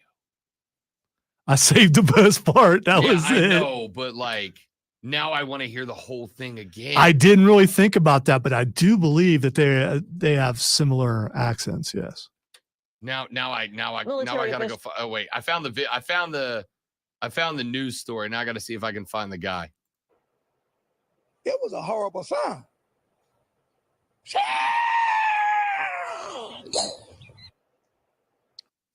Oh man, I was really overset. Now that guy's from a different part of South Carolina. It's not. And I heard the loud screeching sound. I said, my goodness. Then I heard a boom. And I said, my goodness. I said, the plane flying mighty low. So the thought came to me. I said, well, it might have not have been a plane the low. I hope it wasn't something come out of space. I love that dude. I want to drink mash liquor with that guy. Me, plane crash guy, and X in the back of an F-250 somewhere out in a field drinking mash liquor and eating chitlins. Life's good. I don't know why you got to go with the chitlins though. Have you had those before? They're not that They're good. delicious. No, Are you kidding me? No. They're delicious. You'll eat that, but you won't eat liver. I just don't get that. No, well, okay, all right, delicious. I can't explain it. Chitlins are good. It's kind of You wanna change to dealing pork with the rinds? I same can sort of change to pork stuff. rinds. There we go, pork rinds. Throw that some delicious pork rinds. Some Southern recipe. I was waiting for the song. Yeah. It's a good jingle. All right. Well, listen, I've effectively, you know what? I haven't killed it off. I haven't wasted it because I'm really excited my whole time, and I really trying to hold my tears in for real, man. I told my folks I wasn't gonna crack. I was trying to be tough guy, but man, I was really overexcited. I am also really overexcited. Trey said, I saw his lockers right next to Bryce Young's locker on a Panther Facebook post. Yeah, no, hey, listen, the Panthers are successful, are good. If and only if those two cats, both entering their rookie year, grow with each other. Come on, we've all seen that look on Bryce's face. Bryce is just going to sit at the locker with that half smile and just nod. And he ain't going to have a clue what's going on. He's just going to nod. No, I want him to be successful. I just talk about how goofy No, he is. I don't know what you're doing there. I'm just saying he's just going to be – Xavier's just going to constantly be talking. And Brian, you mean when he's trying to okay, at the locker room, you just immediately went. Can't you picture those two sitting there at the locker and Xavier's just saying all this stuff and Bryce is just kind of nodding? When you out Alabama Bryce Young, here's what I need. I need you to go out to the 9. I need you to run the fly, but instead at 15, I want you to cut into the goalpost. Yeah, I do that. I don't just cut all down to the goalpost and make out the second down a post route, man. That means yes, right? Unbelievable. Unbelievably good. I freaking love this guy. All right, let's take a break. When we come back here in just a moment, I got a few things that I want to knock out, and then we'll ask what the X is going on, and then we'll get up out of here for the day. Rob and Lonzo with you. The Rob Brown Show rolls on. It is the Fan Upstate. I sent you the Cal video. No, you should look at it. It only lasts a few seconds. It's not really that long. It's long enough.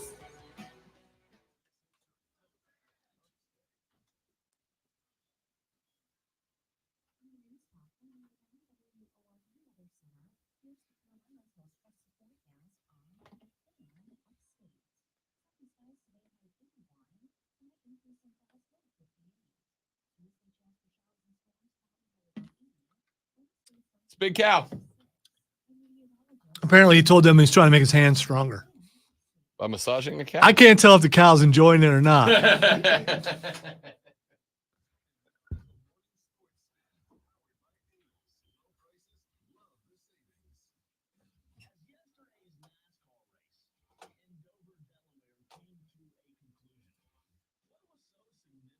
Sorry, guys. I got to go, too.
found out. Great one.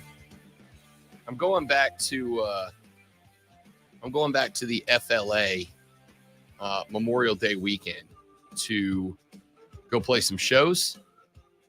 Guess who I found out that we are opening for the weekend that I'm home? Who would that be? Jefferson Starship. Dead serious. Okay, so one of them died. I think it was Grace that died. Okay, what's left of Jefferson Starship? The reason why I'm saying is unless if it was her, I need to look it up. If it was her, then you know what songs you're getting. The ones that she didn't do probably, unless they have replaced her. We got the It's call. Grace Slick or Jones. I always get them mixed up. And trust me, they're two opposite people. Current members don't include a Grace, so there's that. Anyway, Jefferson's. So you're not going to get any White Rabbit, man. I keep wanting to call him Jefferson Airplane, like because the good stuff was Airplane. No, yeah, but Starship is where we built this city on rock and roll came from. So I mean, Which I'll need y'all to stop saying is the worst song ever made. It is. It's not. It is. It's not. I would guess, not being a music DJ, but I would guess it had more rotation than any song in the history of mankind. Paul Kantner was the one who passed away. I thought, they split up, and then there was one was the Starship, and the other Slick was in it. She's not dead. She's just not playing anymore. Oh, okay. Yeah. She's probably like 97 Anyway, or something. the band's opening for Jefferson Starship on Memorial Day weekend. Didn't That's you, gonna be weird. Didn't you immediately think it was a cover band or something of my Jefferson guy, Starship? My guy Tommy texted the group, and he's like, "Hey, I know we had a show booked, but the bar owner's good if we move on. Are you good if we do this instead? It's going to be more of like an early afternoon gig." And I was like, "All right." And then here's how I know he knows me. He goes, "We're opening for Jefferson Starship," and I was like, "Dude, screw you! Stop, man!" And he goes, "No, I'm dead serious. Like, there's a festival going on that has them as the headliner, and they called us and asked if we could open for them. Are you good with it?" He goes, "Oh, if you need me to push you over the edge, it's Whiskey Fest." I was like, wait.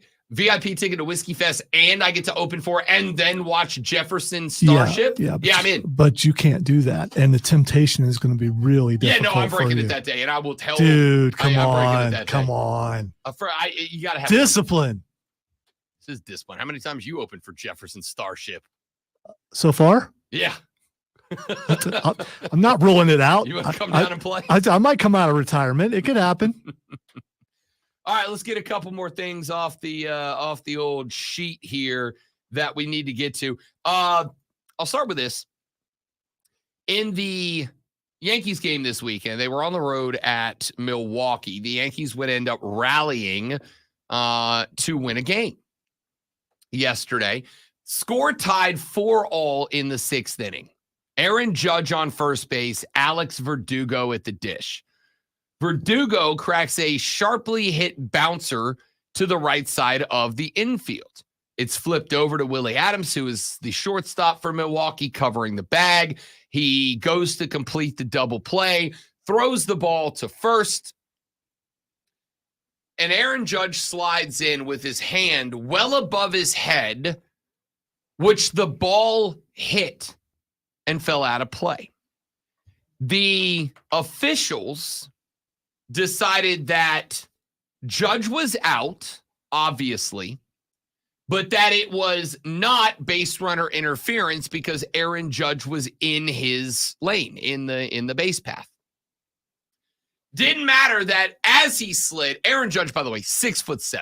He's a big fella. Yeah, I was going to say not just 6'7", but he's a big boy. He could transition to WWE or AEW or whatever, and you'd be like, okay. He's a big boy. And on top of that, one thing that has been very interesting is with the adaptation of the mitt, the base running mitt that players are wearing now.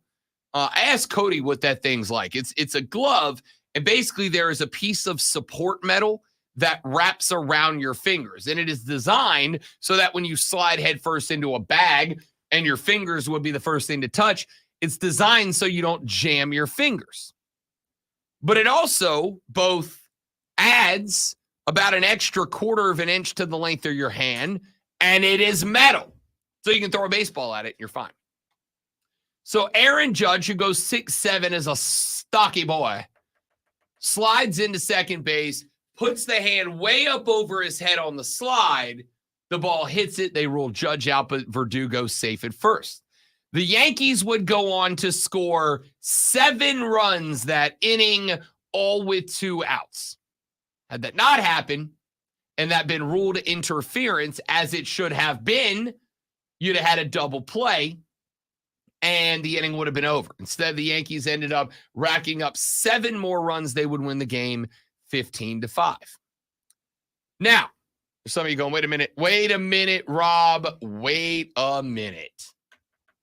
You just love to poop on the umpires. How do we know this isn't just you pooping on the umpires? Because the umpires were the ones who admitted that it was wrong. Can we back off the scatological references? Could we do that? Fine, I'll go on to reference number 2. It's a good joke. That was good joke. That was not bad. That joke. really was. Crew Chief Andy Fletcher, after the 15-5 victory, said, quote, "On the field, we got together and did the best that we could to come up with the correct answer. After looking at it off the field in replay, it appears that the call was missed. It should have been called interference because it wasn't a natural part of his slide. It didn't appear that way to us. We did everything we could to get together and get it right, but after looking at it, it appears that it should have been called interference," end quote. Gosh, shucks, golly gee willikers. If only there was a way, after an umpiring crew has just admitted publicly and loudly, I'm very animated right now about this. Yeah, that's a new motion. I'm trying to figure out what the heck you were doing. No, your hands were together. It was very... Because this wasn't enough. I had to hit it, both of them. Okay. He admitted that they couldn't see it. They're on the field. There's an umpire at every base. It's literally the only thing they're supposed to do is watch those plays at the bases. That's it. That's their only job. And you have a crew chief now who just openly, publicly admitted in a post-game breakdown that they can't do it. So my question for any of you is this. Can any of you come up with a way?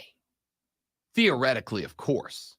Definitely not a way that is already in practice and readily available. That would be bananas, because if we had that, they'd obviously already use it. Can any of you come up with a way where maybe umpires could, like, rewatch the play? Like, take a second look at it. Maybe on video. Maybe like we put it on a TV. That technology does not exist. Can any of you come up with a way that we could, I don't know what the right word to use here is, like replay the play on a TV? Nah. Is there any possible way that we might be able to, I don't know, allow the umpires to watch what happened, to see it a second time, and maybe correct an incorrect ruling that allows a team to go on and score 7 more runs and win the game by a lot of runs? All right. So you're trying to go the exact opposite of the reason why the pitch clock was installed and things like that, to make a game that some consider boring faster because of the complaints about how so you wanted to slow it back down. Wait. You wanted to slow it back down. Wait, just Stop doing that. It makes me feel uncomfortable for some reason. a gosh darn second. Because You ain't posing for no prayer picture. here's what happened on the field after the call. What happened on the field after the call was that all the umpires came together and they stood there just shy of the pitcher's mound and they chatted through it. What did you see? What did you see? What did you see? What did you see? I saw. And they went over and they went over and they went over. And then eventually, they broke up the huddle and they pointed at Aaron Judge and they said, "You're out." And they pointed at Verdugo at first and they said, "He's safe." And it took More time than it would have taken if you just had a guy in the box with the TV who went, hey guys, it's Bill up in the replay booth, and I've taken a long, hard look at this play, and we're going to go ahead and overturn the safe call at first due to runner interference. Aaron Judge, I don't know why he's an airline pilot. Aaron Judge, when he slid, he threw his hand dramatically and maybe unnecessarily high up into the air, and that's not natural. So Verdugo's out, and that's a double play. For reference, the announcement doesn't have to be long. Hey, runner interference, Verdugo's out. Bang, we're done. We're moving on. You don't even have to get together. You don't even have to bring all the umpires together for their totes adorbs little huddle where they all stand around and talk about what they think they saw. Yeah, but what they did saw. They don't get TV time if they don't come together as in conference. Right. That is correct, as Chris Farley once said in the spectacular movie Billy Madison, A Tale for the Ages. That is correct. Dude, if there was just a guy, who sat up there, Major League Baseball, I'll tell you what, I volunteer as tribute. You just call me on over to the ATL, set me up in the press box with an HD TV and a little remote control that lets me rewind and fast forward. And anytime that there's a bad call on the field, I'll get on my mic and go, you guys are idiots, and that's a bad call. Again. I don't know why you need to be at the stadium. You could do that from home. Really could. That's even my favorite part. See, Major League Baseball has a headquarters where they already have a bunch of guys who watch every game on high fidelity televisions, big screen televisions, HD televisions. They've already got that. And they just refuse to use it. And I don't know why. See, because all the time that was wasted by these umps having to get together and still getting the call wrong. And again, I know it's wrong. This isn't me going, well, my interpretations. No. The guy who said it's wrong was the umpire, the crew chief, the guy who is graded out based on his performance. Guys, the solution is literally already in existence. But hey, you all got what you want. The human element. Translated, error. Back after this on the Rob Brown Show in the Fan Upstate.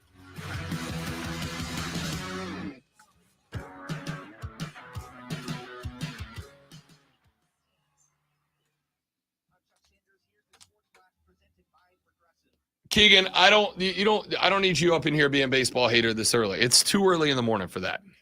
No, that was 3 hours ago. It would have been too early. Now it's like, everybody up now.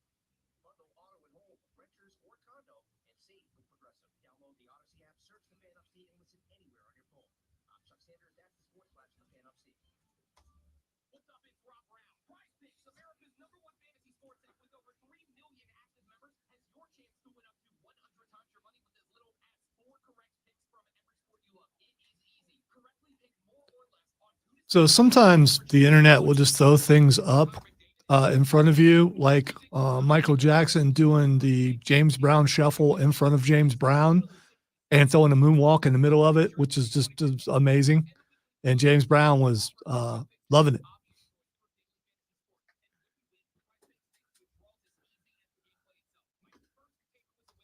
I don't know what year it was, but James Brown dressed in green with just the vest and nothing underneath it. Huge hair.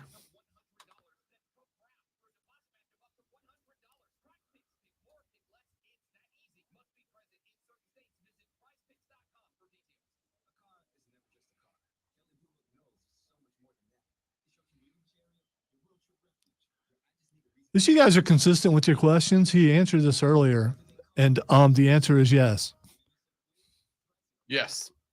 First ballot Hall of Famer.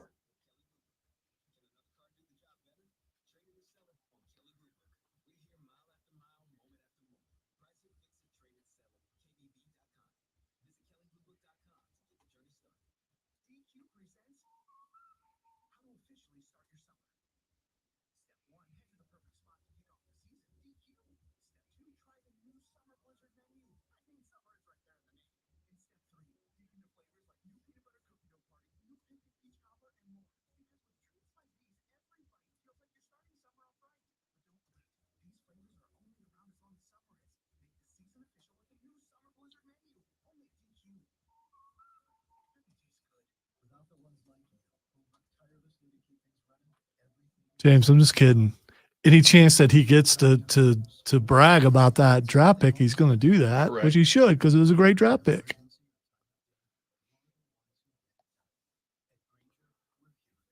Atlanta should have been watching and go, oh, that's how you do that. Okay. All right.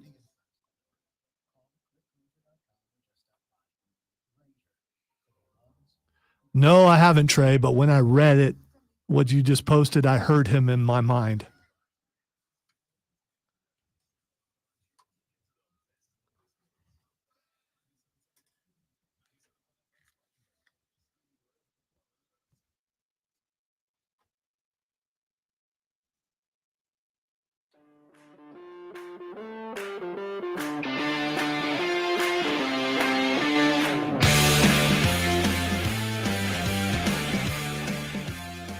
Just use the replay. It's right there. You have the technology. They had the technology in the 60s. It's called a VCR. It's right there. I don't think VCRs existed in the 60s. 70s? Definitely the 80s. Maybe late 70s for sure in the 80s, but I don't think they. And I'm pretty sure we've moved on. Like, I can replay them on my TV. I have YouTube TV. You could do it on your phone, actually. I do it on. Yeah. I got 9 devices within like a foot of me at any given moment that I can instantly. I can fix the call before they do. It's right there. It's right. We like the human element. Well, don't stop doing that. It's a dumb thing to do. You want to make the game worse. Stop. It's right there. Stop being dumb. Okay? I'm begging you. Please stop being dumb. All right, I got a few more things I want to get into. How about, ladies and gentlemen, these NBA playoffs? How about, ladies and gentlemen, the Phoenix Suns? Kind of thought that the PHX was going to be a threat this year, and once again, they're not. Once again, they're not. Mario, hating-ass Mario, who's going to join us on Wednesday, came up in here last week, and he was like, yo, Rob, what about at the end of the year, D-Book says, I had about enough of this crap. I want up out of here. And New Orleans, who's sitting on like a lot of draft haul, says, yeah, why don't you come down and play with Big Z and B.I.? Now, that's not going to happen, okay? Because he's a star. So he has to play in LA or New York. Apparently, those are the rules. You might get Kevin Durant. Seen a lot of things about him going elsewhere. Yay. That he didn't fit well on that team. Yay. Can't wait. Huzzah. Super fun. That's going to be awesome. Wow. KD hate. Can't wait. It's going to be super, super cool to have him come in and do whatever he's going to do. Yay. Actually, Kevin Durant was one of the only bright spots in that game last night for Phoenix. It was KD and DB, and that was it. Those were the only two guys worth a gosh darn last night. It was atrocious, man. Atrocious. Mavericks came down from 31, took the lead, and then lost. I don't get it. How are the Clippers still a thing? Let me scratch that. How were the Clippers still a thing until playoff P showed back up? You know, NBA's got this advertising thing right now where they talk about, you know, playoff mode's not a real thing, but it's obviously referencing playoff P and playoff Jimmy and all these different playoff guys. It is a real thing. And there are some guys that for whatever reason, they just clutch up when it's playoff time. Playoff P is one of them. Dude was on a different level last night. Like, kind of came out of nowhere, did Paulie G. Went from a guy who was like, okay, to a guy draining 11 of 19 and 7 of 10 from the arc. It's good basketball. Pacers finish off the Bucks. Let me make one thing clear. I, as any of you who've listened to the show for more than like 7 minutes are aware of, I almost always side with players. If there is a player dispute, player management, player ownership, player league, I almost always side with the players. I'm a man of the people. He's a man of the people. Except for here. Except where I've got a point guard who is out there throwing fisticuffs 7 minutes into a game that, as far as I was concerned, they can't lose. Is this over something that was said to him or done to him? No, it was just a little pushing and shoving underneath the rack. Little pushing and shoving down low. That got a little heated, got a little carried away. Bobby Portis Jr. and Andrew Nembhard got into it a little bit after a run at the goal. And for some reason, Bobby Portis Jr. decided that, an open palm slap to the face isn't all that bad, is it? I mean, really, we're men here. What's an open palm slap to the damn face? We do that every morning before the show starts. How you think we get hype? We don't get hype. We stay hype. Anyway, Bobby Portis Jr. gets into it with Nembhard underneath the basket. The two of them are down low. Nesmith is down there. Half the Bucks roster is down there. It just got real ugly. And he gets bounced with 5 minutes and 1 second still remaining in the first quarter of action. I would like to remind all of you, Giannis Antetokounmpo was not available for this game, and Damian Lillard was not available for this game. That meant that this team was already weak from the perspective of somebody who can score the basketball, and they brought 2 point guards into the offseason. They had 0 of them available last night. That's pathetic. You got to know better than that. Like, I've had some discussions about when it's time for a player to maybe pop off a little bit, because I do think there are spots. I do think there are times. I do think there are places where it is a good decision for a player to maybe go a little above and beyond, right? There's just times when you've got to take control of the floor, and if that means you got to body somebody, you got to body somebody. But there is a difference between bodying somebody and taking a cheap shot. If my man goes up for a runaway layup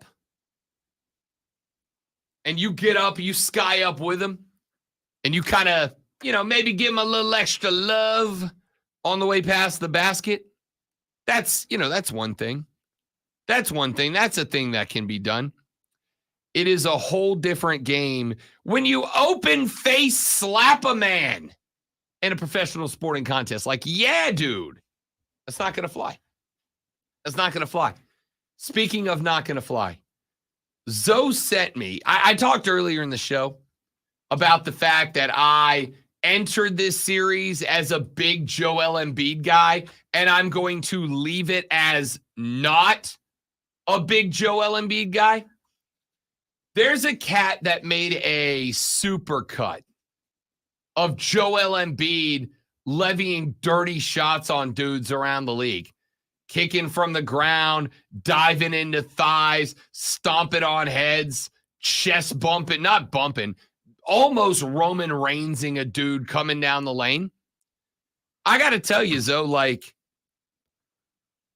I don't think that an athlete has lost me as a fan this quickly, man. I don't think anybody's done it. The thing is that video that was compiled, this happened over an amount of time. I've never heard of him being that kind of player until now. It just seems like it's really being focused on now. That he's done it before. It's just people just kind of let it go. I think he's one of those cats that, like, he's so good that he gets the preferential treatment. He's so good that whistles get swallowed and eyes turn a different direction. But I think when he grabbed the legs of the New York big man in the last game while he was jumping and going for a basketball off the rim, I think when that happened, I was actually not watching that game live when it happened. All I know is I was sitting in the bro cave scrolling Twitter when that happened, and Twitter blew up about it. It was New York fans saying, yo, get this bum up out of here.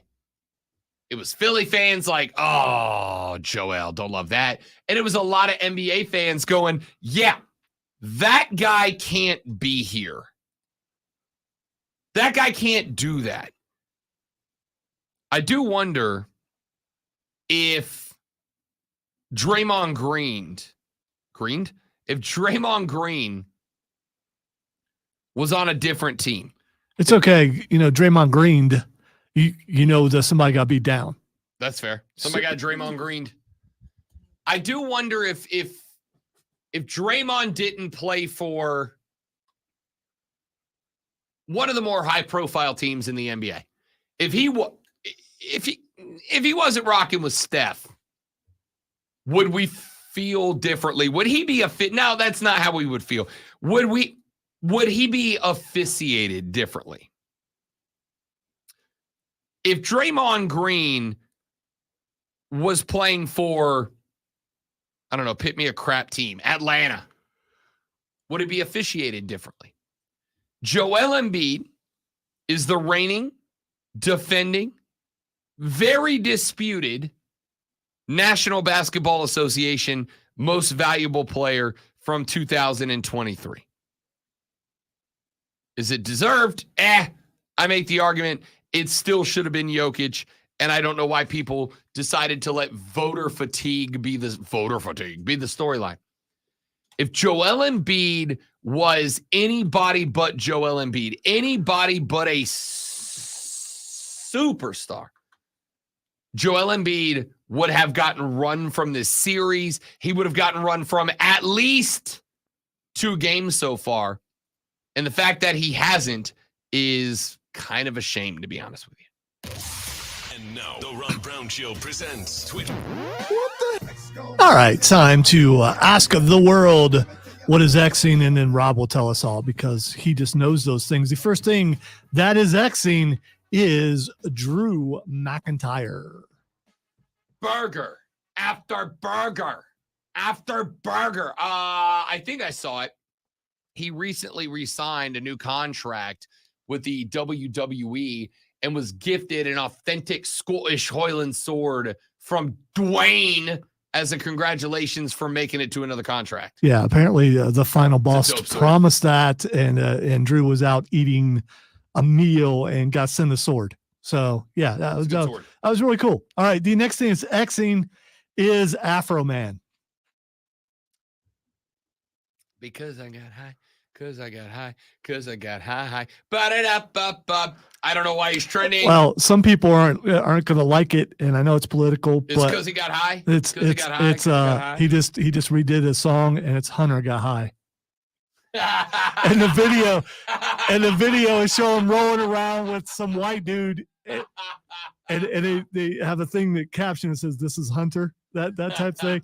So I haven't heard the song, but some people who hate one side, it's like, oh, now he's out here.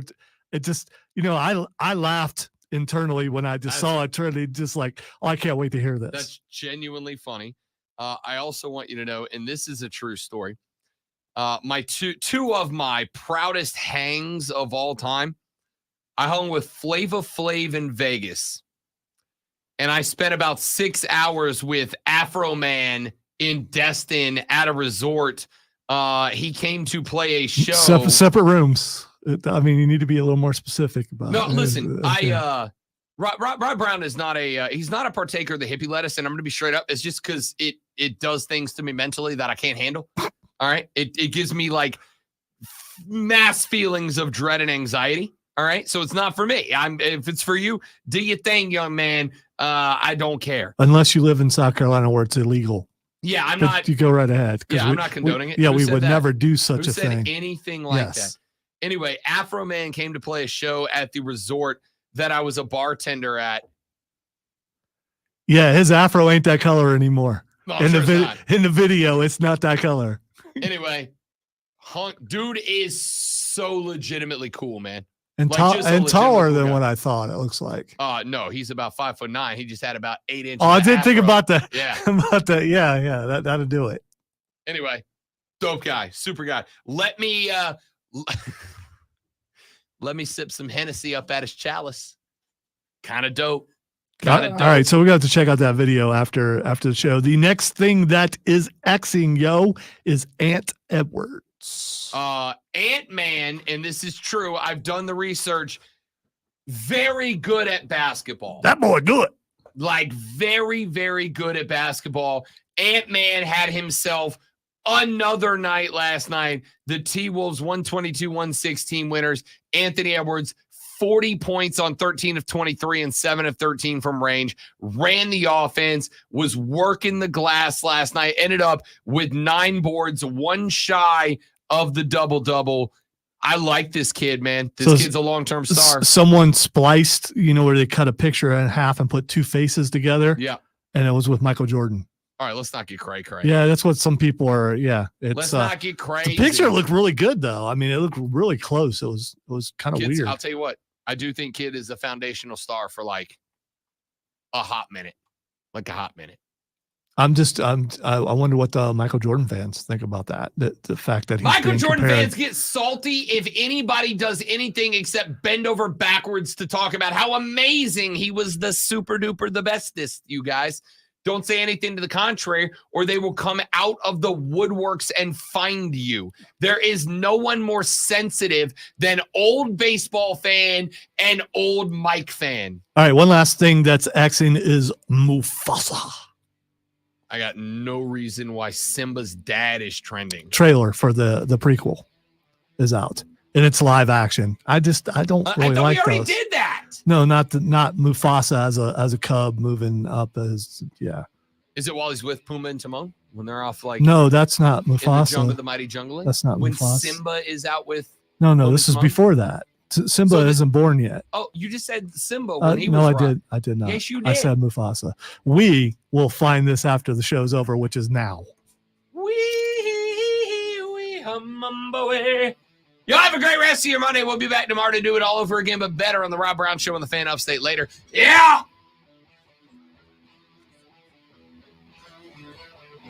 Oh, Trey. Yep. It's a good show. It's a lot of fun. You want to go and say, "Hey, remember me?" And he's like, "Who are you?" Look, here's a picture.